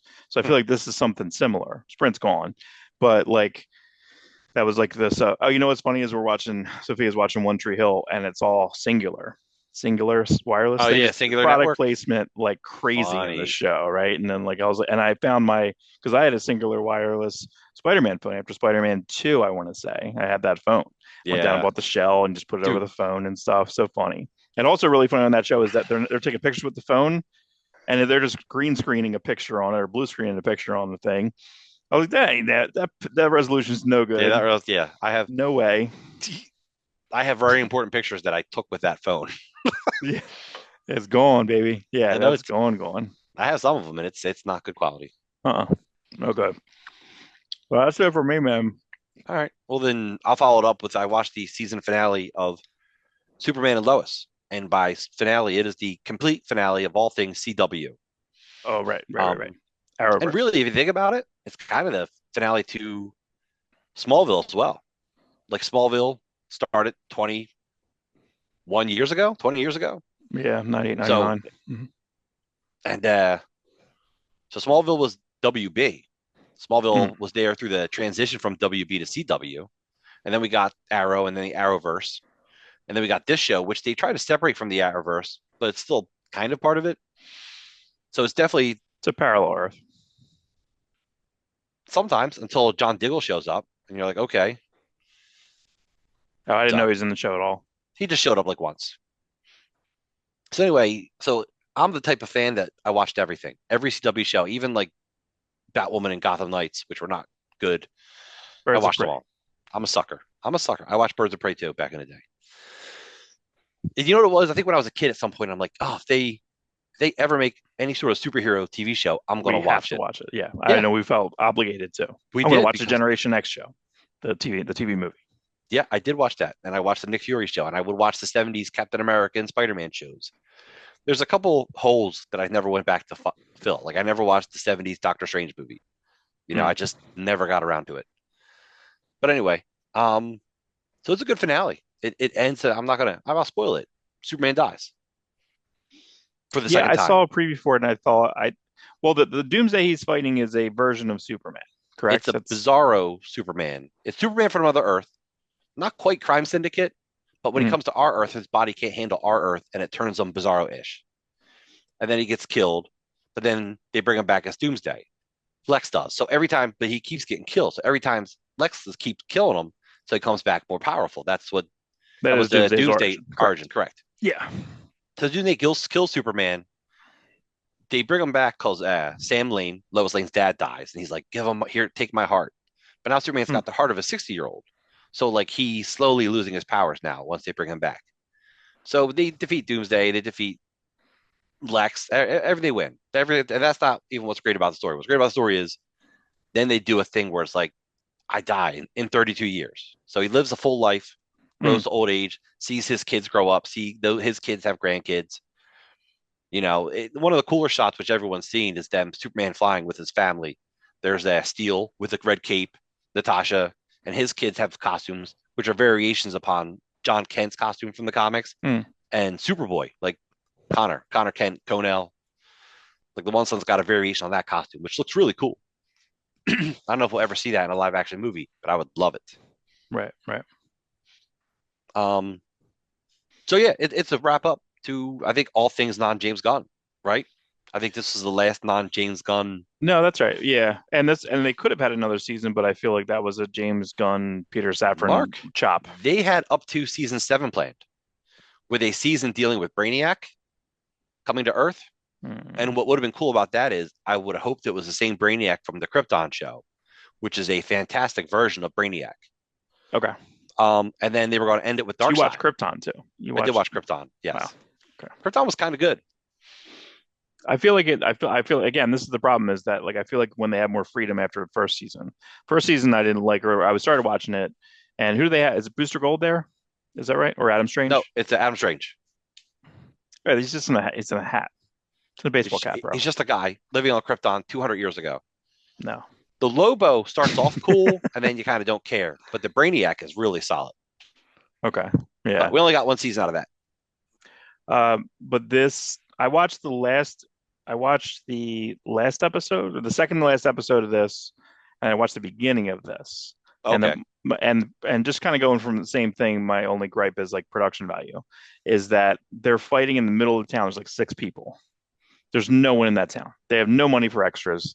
They don't no money for digital extras. Mark, have you not been to small town America? Have you not No. been out west? Sometimes 6 people is all there is.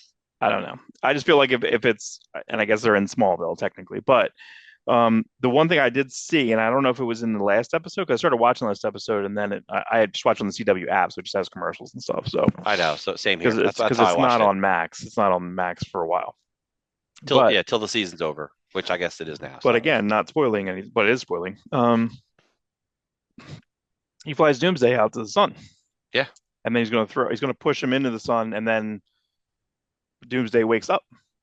This was painful. This was Yes. very painful. I was shocked at how this, and I was like, "Geez." So Doomsday, who I feel like in the last episode had it too. I felt like his eyes were like baby eyes.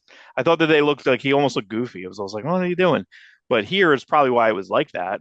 Is that he looks at Superman and then like he kind of puts his hand up to him. I think right. Yeah, He's like like, you don't You have don't to have kill to. me. You don't I'm have just gonna to. go. I'm just gonna Yeah, go in the sun."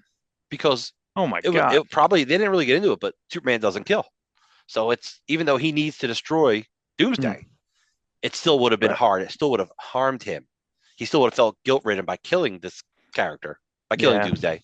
And Doomsday's like, no, I don't have anything left. My world's gone. My Lois is gone. I know I'm a monster. I can't keep doing this. Right. And Right. he allows himself to die. Yeah, I just that's tough, man. Like that was good. That was a good try. It's also kind of funny that it's the listen, we were Action Comics this week literally had him flying the sun too. You know what I mean? That's kind of weird. Yeah. That But our was kind of son on our Earth doesn't it hurts Doomsday. That I think they made a point of saying that. yeah. On his Right. Bizarro world, which isn't really Bizarro world, it's just an alternate Earth, his son would power him there, and our Superman got weaker. It was like I feel like it was a red sun. Was it a red sun? Yeah. Yeah, Yeah. But that's yeah, I'm gonna have to finish it out. But yeah, I think that they worked the crap out of what they had, right? That Doomsday design is excellent. They did yeah. kind of throw Oh, them outside because they were just like, well, we can't have them just beating each other up, so let's just have them in the sky over there. But yeah, the town, they did a good job on the town because then what they had to do is like, okay, you kids, you powered kids, save the town, get people out of shops, get people out of the diner. The one thing I thought was really interesting too is the one thing that they did in the show is the one kid's got like major anxiety, right? yes. Now, didn't is this if say I know I probably have this well I have it almost right. You can correct me. Didn't the other actor that's not there doesn't he have real life anxiety and he left the show? Oh, I don't know if that's why he left the show or not. I thought that there was something. I thought there was something like that. But it's funny. The one that stayed had anxiety issues on the show as an actor. But there's a part where the woman in the diner, who's been in, I think, in every season, she's just an extra, kind of. She's like a glorified extra, right? She's Pop in like, she's not Pop, but she's basically Pop in Smallville, right? So you got the woman at the diner. He goes in the diner. Everyone leaves the diner, and she's stuck. Yeah, She's stuck. She can't get out. So he grabs a bottle or something and blows on it, and he's like, "Here, hold something cold. This will help you. Helps me." And I'm like, "Whoa!" Like I'm like, "What the yeah, heck?" Like I was like, "What are you doing?" Like you're talking this person out of a panic attack. yeah. You're not just saving You're people; you're doing a helping a person. practical thing though. You're doing a real life thing. That's a real life thing that you can do. If you have a panic attack and you get something, you go like this. That way, it'll take you off of it. Like it's kind of this isn't a Superman show. You know what I I mean? know, Like I know. that's cool. But see, that's cool. But that's the type of stuff that we always talk about when something is added to, and we're like, "Well, why didn't we do that? Or why didn't they think of that?" What do I like about that Skeleton Crew show? Oh, this floating thing, this land speeder doesn't work because I need to put it over there. So I'm going to do this weird thing. Or we always talk about the Daredevil movie. Daredevil movie, he sleeps in a sensory deprivation chamber. That Yeah, was never in any comic book. Still not. Why? He shouldn't be able to go to sleep. right. No way. No way. I never thought about a blind person's money. Yeah, I'm like, that's a yeah, real. they'd have Yeah, to he keep it. studied with people. He said, and there's that in the documentary stuff. Yeah, I don't know if the ink is any different between a 5 or a 20 because it's printed flat. Right. He It's all can he can folds. read he can read if someone handwrites something, he can read the impressions. Yeah. But with money, you might not be able to. So that's and he's also got to play the part of a blind person, even though he's got radar. Right. Do you remember Right. the one comic? Someone had a photograph of, and he's like, maybe someone was in this, like a suspect was in this photo, and he needs to prove it. And he's just going around asking people, does anything look weird in this photo? Because it's a photo. There's nothing. There's no impressions. There's no ink Right. raised. Right. It's Right. Oh, just, I see. and Right. he couldn't, nothing he could do because he can't look at a photo. Hmm. I found that neat. I forget who Yeah. wrote that. Where was that? It might have been. It sounds like a Charles Soule. Oh no, this Sounds is like. Oh, it's that's old. older. It's older. Hmm. Interesting. Let's dig that out. All right. Well, that's it for me. I am excited to talk to you. We record for everyone who doesn't know, we record everything on Sunday in a row. But I And have in a row, all in a row. And then I chop it up. Chop Mark, it up. you're revealing what's behind the curtains. We like it. Inside Are you baseball. people are like, are you telling me you guys just don't wear the same clothes every day? We wear the Yes, same clothes. Well, sometimes we do. You wear the same clothes every day. You wear the brown I wear outfit the every day. brown uniform. That's fine. That's fine. I'll make fun of it. It's necessary. Listen, I was delivering to this church and this girl, I went in and she's wearing like reindeer ears and a nose. I'm like, oh, that's cute, dressing up like she has a car with like reindeer stuff on it. I'm like, oh, that's it's very in the spirit in the holidays. And she's like, well, you're dressed up too. It's like you're dressed up like a deer, all in brown. I'm Wow. like, yeah, I guess so. I To me, it guess. looked like just a brown blob, but Right. it's funny she saw that. Skinnier brown blob, though. Look at you. What are you down now? 65 pounds? Something craziness? Down 70, trying, Yeah. See? trying. I want to live. That's I a good like incentive. living. You You have to. depress. Here's the most depressing thing Rob's ever said to me. Ready? One day, one day you said to me, when we die, these comics are going to keep going and we're never going to read them. And I'm like, you fucker. Like right now, comics in a way are somewhat finite, right? They started right, like our comics basically started in 39, right? Superman Action Comics 1 now, right? 38. 38. There you go. Say correct me, please. So like, I do. but then we go back and kind of read some wackadoo golden age stuff. We're like, what's this stuff? You know what I mean? We read some other stuff. Mm-hmm. Then look at some pulp stuff, like so we're like, oh, but for the most part, I know before I die, I'm reading Batman, right? I'm Yes, I'm I'm reading all of it. I have the majority of it read. I have good chunks of them read. I read 50 issues at a time, or at least nicely skim them, right? I know I'll read Conan when I know that's done. So, but yeah, when we die, you're telling me. So that's why for the next so many years, we need to figure out a way to not die, I agree. and then we can just keep going and keep reading stuff. Because I don't know, I don't want to not do that. No. Yeah, but my luck is the day I die, then it's like, oh, look, Alan Moore had one more miniseries in him. It's like, no, I'm I have dead. one I more can't. miniseries in me. Oh, one more series. It's Return to Supreme for Rob Messick. He wants to Right. read my Return to Supreme. That's right. And it's going to have I have Dorian Gray is Twilight. going to be in it. I have Twilight of the Superheroes completely written. Oh my goodness. Yeah. Ooh, that would be a good thing. Well, all right. Let's just go offline, then I'll give the idea. Right, because we're going to Gotcha. give away all ideas. Because I just give away ideas because nobody cares. That's what we do. It's fine. James Gunn, if you're listening, call me. Yeah, we want credit on the Crime Syndicate. It's a great idea. Yeah, if I just spoiled it for everyone, I'm sorry. So we'll see. We'll see. All right. All right. See you, everybody.